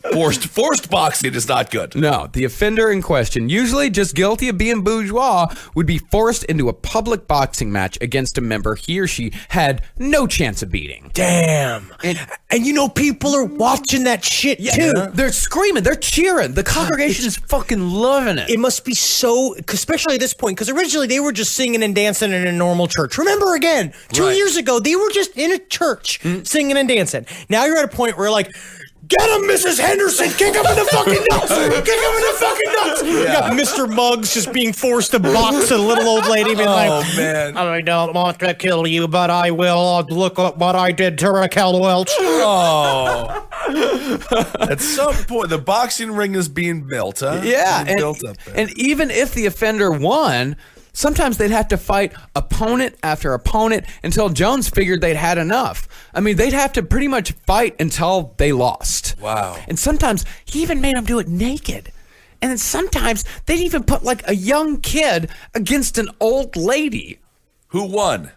the kid. Oh yeah, no, that's tough to say. Well, then I like you were even saying the other day about the idea of they have to fight and fight and fight until they get up to Jim Jones himself. And then it's like Mike Tyson Boss knockout. level. Yes, know what to do. Did Jim Jones ever fight himself? I assume not, No, of right? course yeah. not. No, You can't knock his sunglasses off. He just kill them with the power of his gaze. And some of these punishments, they weren't even that original as like boxing match. Because honestly, the boxing matches, that's kind of an original punishment. I mean, that took some imagination. I would love to see the figured up in like, because honestly, they were just sitting there and a bunch of people fighting. Then Jim Jones is like, fight each other. What? Like, or he was watching Star Trek and saw the end of that episode. I mean, like, it'd be kind of sweet if you guys start wailing on each other. And they're all like, and there's a couple other guys who were like, yeah, that would be pretty fucking sweet, wouldn't it? Yeah, fight club. Uh-oh, don't talk about it. So we intertwined punishment and entertainment here. Yeah, punishment and entertainment. And sometimes, like, the show was just gross. Like, one dude, they just puked and pissed all over. That's totally out of ideas. Very Italian. Very G.G. Allen of them. Why is that Italian? It's Roman. You know what I mean? It's technically Roman, but I Roman. say Italian at the same time because I think they were doing that shit in the Bunga Bunga rooms. Oh, Berlusconi. Yeah, but some of the punishments were straight up punishment and participation. He even started using the live performances as a platform for discipline. But instead of using trusted plants like they had back in the old days, being raised from the dead was now a punishment. When Jones approached the offender, they were to fall to the ground as hard as they could and lay there until Jones thought they'd suffered long enough, and then Jones would call on them to rejoin the ranks of the living. So basically, you got a job as a part of the show. If you fucked up, if you did something bourgeois, he basically picks you. He then says like, he has to zap you in the sermon and then you fall down dead. Okay. And then at the same time, he would like touch your body. There's a bunch of people standing around you kind of kicking, feeling that you're dead. You have to like completely still because you know that if you don't, you're going to be fucked. And you're going to be fighting Mr. Muggs and the rounds fucking in the squared circle. Right, don't want and that. And so it's very interesting how, and I think this is a part of the cult mentality and it grows and grows and grows because Jim Jones can never be off. Right? He can't be off anymore. There's no off time. There's no time for just Jim. He is always the father. He's always in charge. The show is now completely moved to every aspect of their lives. They never know when they're not supposed to be on, when they're not supposed to be capital T, capital P, capital T, the People's Temple, when it's like they can't just be hanging out. Sure. And so it blurs your reality. It's like taking the clocks out of a casino where you literally just have no clue what's going on or what are you doing. It's always winning time in a casino. Yeah, and he also blurring the lines between punishment and reward. I think the one thing that I could not figure out whether this was a punishment or a reward or a privilege, it was like I really thought about this and I couldn't figure out which one it was. He started involving congregants in his own personal stigmata. For those of you who don't know, like stigmata is when, a person's hands bleed, their palms bleed, as a kind of like sympathetic magic to mimic Jesus on the cross. It's supposed to be a divinely inspired process, but instead of just using like food coloring and corn syrup, or even just like pig's blood or something like that, Jones demanded that human blood be used. And instead of using his own, he'd make his congregants bleed themselves so he could use their blood. They are very, very disciplined. Very committed. He should be so lucky. We should be so lucky. Yeah. Well, just use pig's blood. There's no reason. No. to What if use someone tests human it? blood? What if Who's someone testing it? The testers who come testing. No, he never allowed anybody to test anything because he went back to Indianapolis once, and he did the cancer trick, and the Indianapolis Star told us, like, hey, listen, we'd love to test, like, we'd love to believe this is real. You're a hometown boy. Why don't you let us test the cancer? And Jim Jones said, absolutely not, because if you test the cancer, then our enemies might fake the test results. He's right. He is right, Marcus. Oh, is he? He could have been right. No, I don't think he's right. I think that they're chicken guts. Also, what I was reading about, I remember the one bit about how he started using cursing in his sermons. Mm-hmm. Did you read about that? Yeah, about how he was like, he wanted to start appearing to be more like with it and with the times and just being like, he's like, people curse, say fuck. And the audience would all look at each other and be like, let's start going. And then you'd start big chants of fuck. Did he do the Carlin bit about 7 words you can't say or the 7 Stuff like dirty that. words? You know who does the same shit as Tony Robbins? Really? Tony Robbins curses like a He motherfucker does. during his like his talks and shit because he's just like It's because what it allows me is to connect to my audience. he had a pituitary gland problem, which is why he's so big. Smart guy. Well, all this shit that Jones made people do that we were just talking about, like this is all for like relatively minor infractions. Committing actual crimes sometimes earned pure fucking torture. See, People's Temple, like a lot of cults, and like a lot of the more insular religions, like the Hasidics here in Brooklyn, they prefer to take care of punishment for serious crimes in-house. They don't like to involve the police. Right. Even when the crime is something as abhorrent as pedophilia. Now, while priests and rabbis and youth pastors just tend to get shuffled around, if that, after they fuck up, People's Temple took it a step further, as they did in the case of pedophile Peter Wotherspoon. It's a bad name. It's a bad name. What It happened to seems this? so. I don't know. This is chicken and the egg scenario with the name. Yeah, Wotherspoon. Wotherspoon, but he showed So what up. happened just to being- this clown? Well, he showed up and he's just like, I just want to say, thank you guys so much for having me at People's Temple. it's really been love the songs, love the dancing. Right. I may have had sex with a child, but what I will do no, I'm just being upfront. But I promise, pinky swear, and I'll do it to any child in this room. No, don't. No. That I will never, ever, never do it again. And you could take that. My word is bond. Well, let's set up the boxing ring, shall we? Didn't work out. No, Did not work out for No, this they're guy, like, huh? oh yeah, we'll bring him in through the power of God. He will never backslide. For if he is a part of People's Temple, then he shall be cured of his pedophilic urges. This is... But, It's so not this real. is where God was... But this is where they would invoke God, not socialism, to Yeah, cure this this is- man's yeah, sure. pedophilia. Yeah, did not work out. No kidding. Real fast, Peter Wotherspoon molested a 10-year-old boy. But instead of taking him to the police, Jack Beam took Wotherspoon to a tiny little windowless room where Wotherspoon was instructed to plop his genitals out on a table. Would you think at that point you'd be asking a lot of questions? You'd think so. Yeah, Yeah. like, so what are we? Is this like a show and tell, or is this just like like a bird trying to entice another mate? It's more of a show and scream, I think. And then Jack Beam whacked Wotherspoon's dick and balls with a rubber hose over and over until they were so swollen they were unrecognizable. Yikes! Shit, please. Jacqueline, yeah. Okay. Yeah, they had to take him to the hospital. He had to use a catheter for months. How do you My explain? sympathy level is very low for No, him. of course, but, yeah. But I He do gets what he understand what we're deserves. talking about. But a part is like, how do you explain to the hospital? Been like, my dick and balls fell down the stairs. It's like, you can't just wave off my dick. Obviously, it's got a hose marks on it. I mean, the point is, I mean, they should have gone to the police. Yeah, of you know, course, because of course. all this. Yeah, you don't take care of this shit in house. You never take care because you know if you look at these communities over and over again, taking care of shit in house only ends in tears. It usually ends in the person doing the exact same shit as soon as they get better. Right.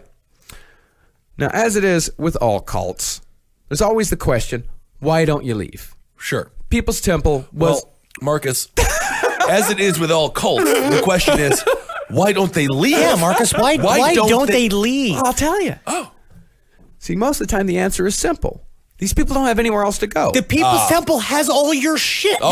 Oh, that's right. I mean, first of all, when the you answer go, is so easy. Actually. Yeah, that's right. They have everything. well, first of all, when most people go into a cult, their families don't want them to go, Right. and so they have to tell their families like, I'll see you later. They have to like tell their families, their parents to go fuck themselves. They have to Right. burn a bunch of bridges. They burn all their friends' bridges, and then here's all my money. I'm gonna sign the lease over to my house to you. Like all of this shit's insane. Yeah, or the people that join don't have any family to tell fuck off. They don't have any property to give. So when they Right. come into People's Temple gives them everything. And if they leave, then they have nothing again. And a lot of these people that were given jobs through People's Temple, they got that job there because their boss is a People's Temple member. So if they leave People's Temple, they lose their job. And a lot of these people had families. Right. You know, and they've given all their shit over to People's Temple. They're tithing 25% of their paychecks. But you remember this is that what they started doing again. The old story of turning the temperature up on the frog in the water is that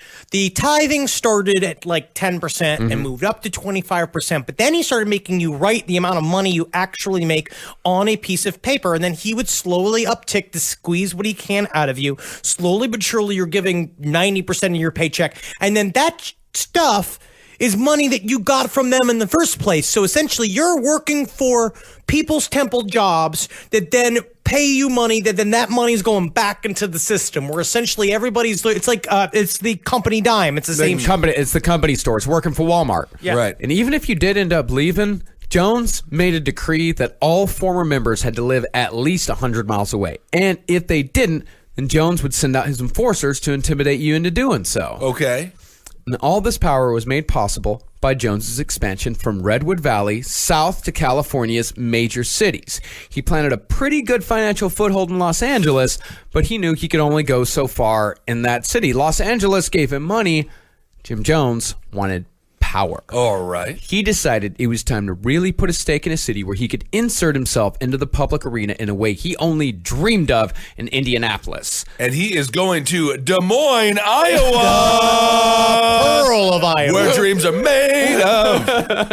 San Francisco. San Francisco. Remember in San Francisco, it was built of a bunch of different, varied, wild groups. They were all, and the neighborhoods themselves would kind of run themselves. Each part of San Francisco was its own little economy. It was its own little world that you can kind of manipulate. There was rival cult gangs over there. Weren't the Moonies over there at the time as well? The Moonies were pretty well established at this point. Yes. Yeah. But really, at this time, San Francisco was kind of surprisingly a conservative town.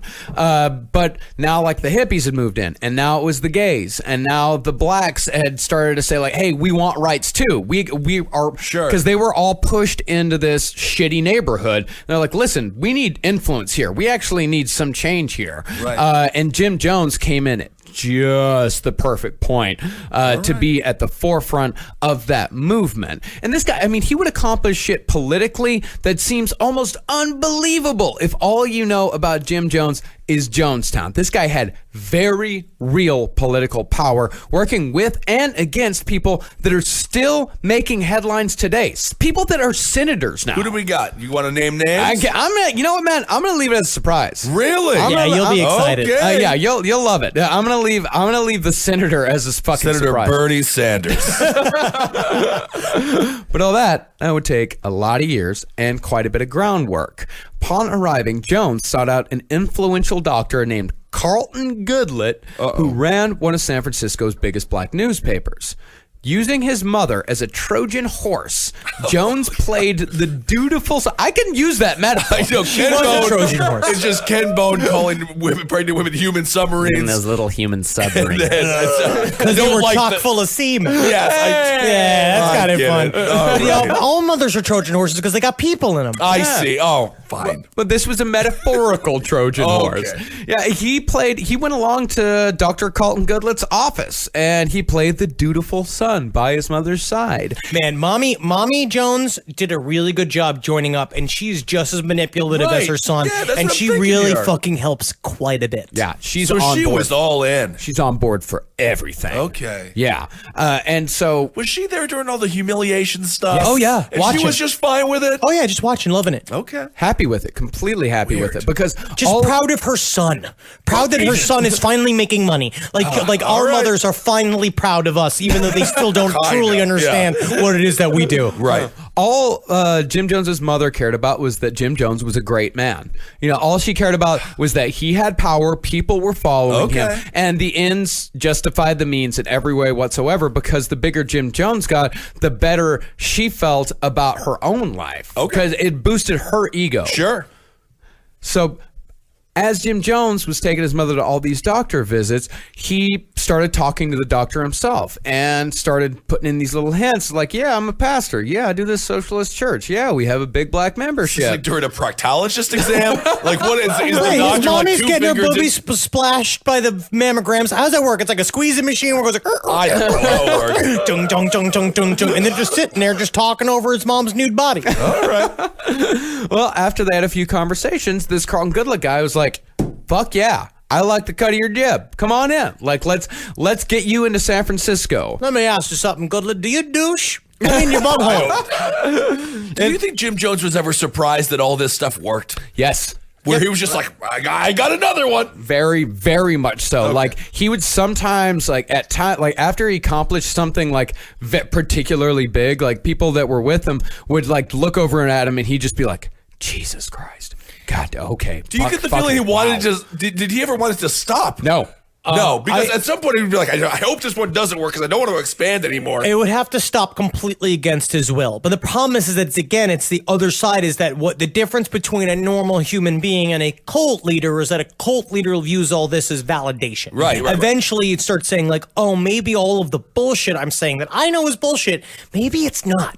Maybe it's coming out of me and I'm actually channeling God. Is it sort of the double-edged sword where it's like, well, they must be right. If they believe in me, they've got to have something. Yep. Stephen Jones said this exact same thing. He was quoted in Road to Jonestown saying something like this. He said the most important thing in Jim Jones's life was how other people thought of him. He based his entire personality on what other people thought of him. And what Stephen Jones says, like, if you've got 1,000 people telling you you're the cat's meow, then you're going to believe it. Because it's... Meow. Yeah. So it was a feedback loop. Sure. So the more they told him that he was fantastic, the more fantastic he thought he was, the more powerful he thought he was, and the more they believed him. So it was this huge feedback loop that was just snowballing. And then that makes my metaphors. It's like James Wood's Twitter account. Yes. It's amazing. Yes. He's such a lunatic. Well, now that Jim Jones had some local cred in San Francisco, he started insinuating himself into black churches giving guest sermons. And before the churches knew what hit him, Jones had bought an 1,800-seat venue and was slowly siphoning off members. Because at this point, when Jim Jones moved to San Francisco, the congregation was, like the white people in Mendocino County and Ukiah. And then when he gets to San Francisco and Los Angeles, it starts going back up towards a majority black congregation. And with that, People's Temple was franchised. Ooh. 3 locations up and down California. Yeah, and sometimes they have filet of fish. And it's important to franchise. This is where you make your money. They're not in the church business. They're in the real estate business. Your love of Ray Kroc is problematic. It's admiration. It is It horrible. makes me question why I started a business with you. I'm just horrible saying, person. I'm going to take us to the top, or if not, I'm going to kill all of us. 1 billion served. As we know with cult leaders, if you don't up the ante, people drift. You got to constantly be bonding with your followers, and there's no better way to do that than with the shared hatred of and fear from an enemy. And it was even better if the enemy was faceless. Yeah, that would be totally scary if he was just a bone face. Yeah, like And what better way to create another boogeyman than with yet another fake, but this time public, assassination attempt. Even though San Fran and LA were becoming more established, the main base of People's Temple was still down in Redwood Valley. It was also isolated enough where any suspicious activities wouldn't draw the immediate attention of the police. One afternoon, right before service was about to begin, as a couple hundred people were outside doing culty activities, Jones was walking through the parking In lot. unison, just folding things, making soup, just like that's all it is. playing cornhole for some reason. Actually, I would see the People's Temple playing a lot of cornhole. I could see that's a pretty low impact game. It's a socialist game. Are they allowed to drink alcohol? No. Oh, they're not. Absolutely Oh, not. okay. No, that is a huge role. Like, that's something you're going to get 25, 50 spankings for. Well, if you're drunk, you Well, that's saying is once you get a couple in here, the spanking's something better and better. flip it. Well, they're having like kind of a little festival. The band's playing. Everything's going great for People's Temple. They're at a very happy moment. They're at a perfect moment to be broken. They're simmering. Yeah, you want people to be happy when the bad shit happens. Sure. Because when the people are happy and the bad shit happens, it really fucks with them. Sure. So Jones is walking across the parking lot. Shot rings out. Jones clutches his chest, and suddenly blood is all over his shirt. And so Marceline and Jack Beam, like, they go up and they grab Jim Jones and they kind of prop him up. And the dog, Steven's dog, goes running off in the direction of the shot. But Jim Jones points everyone in a different direction, saying they went that way, go that way. Don't did a follow Looney the Tunes. dog. Yeah, they went that way. And so the people went and ran in that direction, and Jim Jones was carried inside. About 30 minutes goes by. Everyone's wailing outside. They're thinking he's going to die. They're thinking he's dead. They're thinking he's already dead. Okay. They're wailing. They're thinking everything's over. And then, miraculously, Jim Jones walks out of the front door totally and completely fine. Yeah, like James Brown with the cape. When he falls down, he seems like he's all sick, and then he sits up, he starts dancing. Also a Ronald Reagan little technique there. Survived the gunshot wound. Yeah, Jack Beam comes out, Marceline comes out, a nurse comes out, and they all say he had a fatal wound. The nurse says the wound was deep enough for me to stick my finger down in. Well, that doesn't seem very safe. Yeah, why are you doing that? Don't hurt him like that. It's ridiculous. It's a 4-finger bullet wound right there. It is a Bill Clinton long gun wound. And Jim Jones said, "Fear not, my people, for I have healed myself." Oh. What I love is this whole thing too, where he's like, they were like, but I don't understand, a dog seemed to go after one group of people, but you pointed the other way, and he said, I did it on purpose to throw you off because I wanted to show mercy to the assassin. And they're all like, oh, okay. So shouldn't we have probably caught that guy to keep him from taking another shot? The problem is you're thinking about it, and what's the first rule? And I gotta tell you is you gotta stop thinking about it. That's right. It also seems like you could segue this into a Flex Seal commercial. Wait a second. Flex Seal, is that the one where they saw the boat in half? Yeah. Yes, it is. It's an incredible commercial. Yeah. And to further drive the point home about this supposed miracle, the shirt Jones was wearing became a temporary relic for the church. They built this big glass display case because it was like a yellow shirt and it was splattered in blood. So and it looked super cool. He picked it on purpose. Yeah. Oh, yeah. Right. He's like, ooh, yellow. Yeah. That's really going to show the red. And it kind of becomes an orange. And orange is a fun color. It's like fire. Yeah, they had to make it pop. So it's like a Shroud of Turin. Like a Shroud of Turin. For Jim Jones. But then Jones started hearing a rumor that the Mendocino County Sheriff's Office had heard about an assassination attempt, that a man had been shot. Right, because there is still a real world out there, right? This is a tiny community, Yeah, it's too. like 15,000 people in this community. Word got out. Lord. And then when Jim Jones heard the rumor that the cops were going to come out and ask him a couple of questions, that shirt went into storage real fucking fast. Convenient. But the whole point of this thing was to show the people that their enemies were real, their enemies were everywhere, and that no place, not even their home base, was safe. Well, especially their home base. That's where he chose it. He chose it on purpose. Because also remember, he's been spending a long time on the road. He went to LA, he went to San Francisco. He's popping in and out and seeing people, but he doesn't have the same day-to-day effect at Ukiah that he used to. So now when he shows up, it's especially like father's home. Everyone's like really, really excited to see him, to get some one-on-one time with him. So it happening here in the heart was very symbolic and very smart of Jim Jones. Yeah. And that is when Jim Jones's private security team grew even larger and scarier. The men who surrounded Jones now wore uniforms. They had button-up shirts, ties, and berets. They were all trained with guns. They were usually armed, and they all looked mean as fuck. All right. And this had worked on 2 levels. Can we get Travis in a uniform? Can we get him a little beret and Or a one little suit? employee, you want to militarize him? I think We it got would 2 be- employees now. We got Travis and Mary. I So think you with want the to two of them, militarize Travis and Mary? I feel like it would help their confidence if we gave them uniforms and we gave them guns and badges, right? Actually, it would help everyone's confidence. That is the point of a If gun. we had jackets with stars on them and they had suits and berets and guns, we'd look pretty good. Yeah. I will allow it, but we have to sing every time we talk. I love it. Oh, hello, Ben, you are my friend. I love to see you again. That is fun. Do it. No, I can't.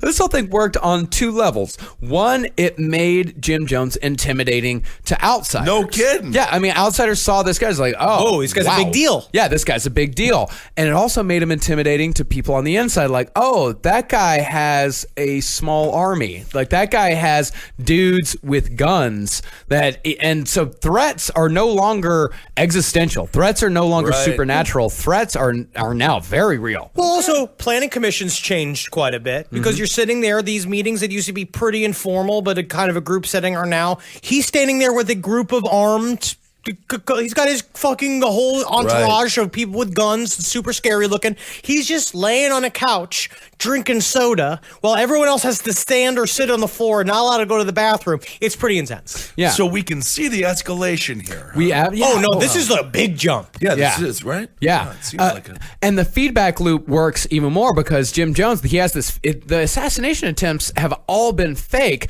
but because he's making his people paranoid, they're feeding back and making him paranoid as well, to the point where he actually gets a body double. But the body double, like, eventually, like, start questions like, hey, if you can, like, heal yourself, like, whenever, why do I gotta be here? Like, I just the prosthetics are fine. They're itchy. You have a 20-pound head, Mr. Jones. I mean, Father. I love the suits and the sunglasses are difficult to see through. I honestly don't particularly understand how you get around just on the day-to-day. Yeah.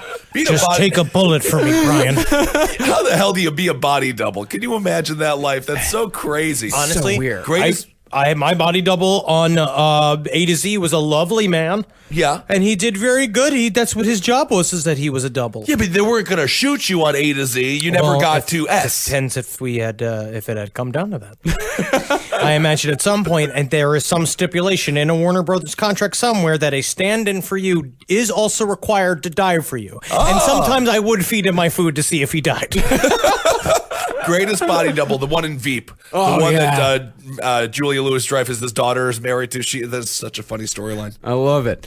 But still, after all this stuff, or possibly because of this stuff, people believed. Right. And word was getting around San Francisco that a new charismatic, raise the dead, heal the sick preacher had showed up in town and was rapidly gaining followers.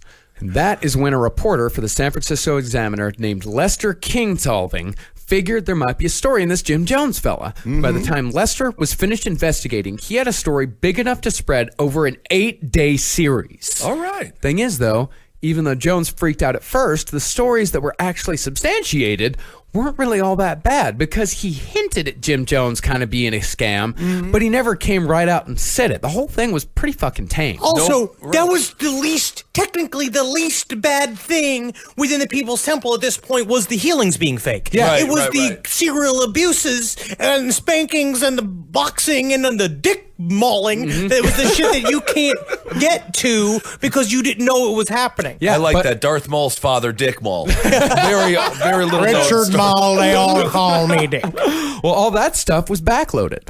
You know, they backloaded So he was all going the to bad release shit. that stuff later on. was in the all Just series. the stupidest shit. You never do that. Buried the lead here, yeah. He buried the lead. All that shit was going to come out in the end. So it seemed like the first 4 days, like they didn't need to be an 8-day series. Like the first 4 days, like it was kind of tame stuff. But by day 4, Jim Jones had made quite a big stink, and he's got this Tim Stone on his side.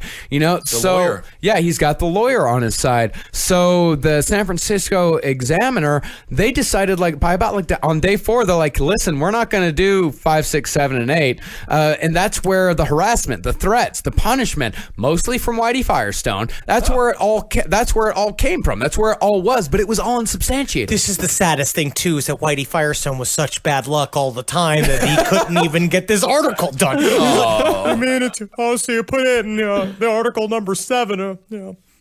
Well, that's not good. I got my feet stuck in a chair. Honestly, I don't even know how I did it. I don't even know how I did it. It does seem difficult to do. A bird stole my sandwich this morning, and then I got locked inside of a refrigerator. I don't know how that happened. I thought they fixed that so you could get out of it, but well, I guess I'll just go back to working at the nuclear power plant.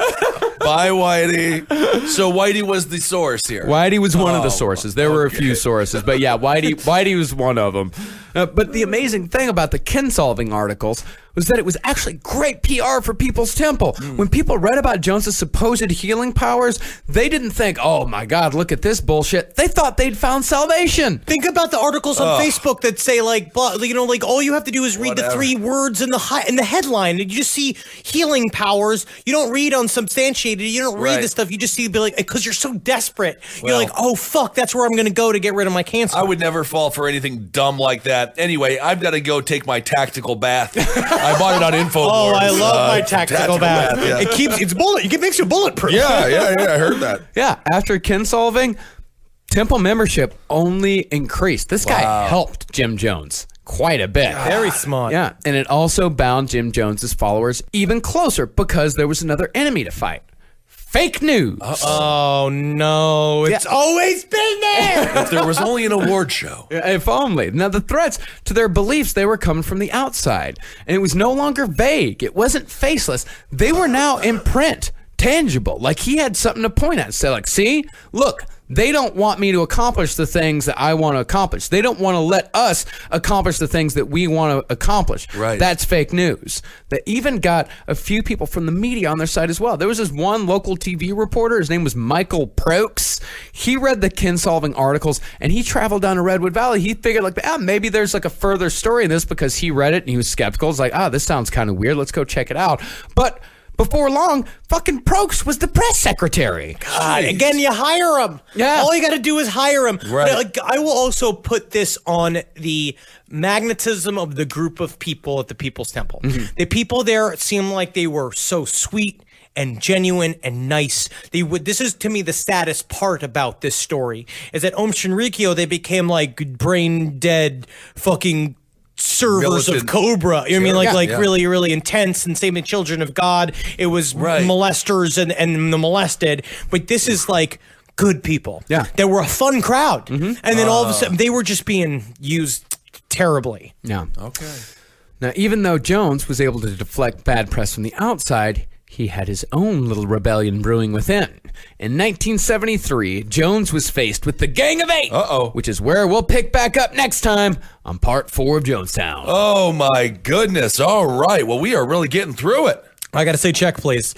I just can't get out. Just get out of it. Don't try not to join a cult. Try not to join a cult, please. So from Indiana to L.A., now he's in San Francisco. Indiana to Redwood Valley to L.A. to San Francisco. So he's gone to, wow. Yeah. All right. Yeah.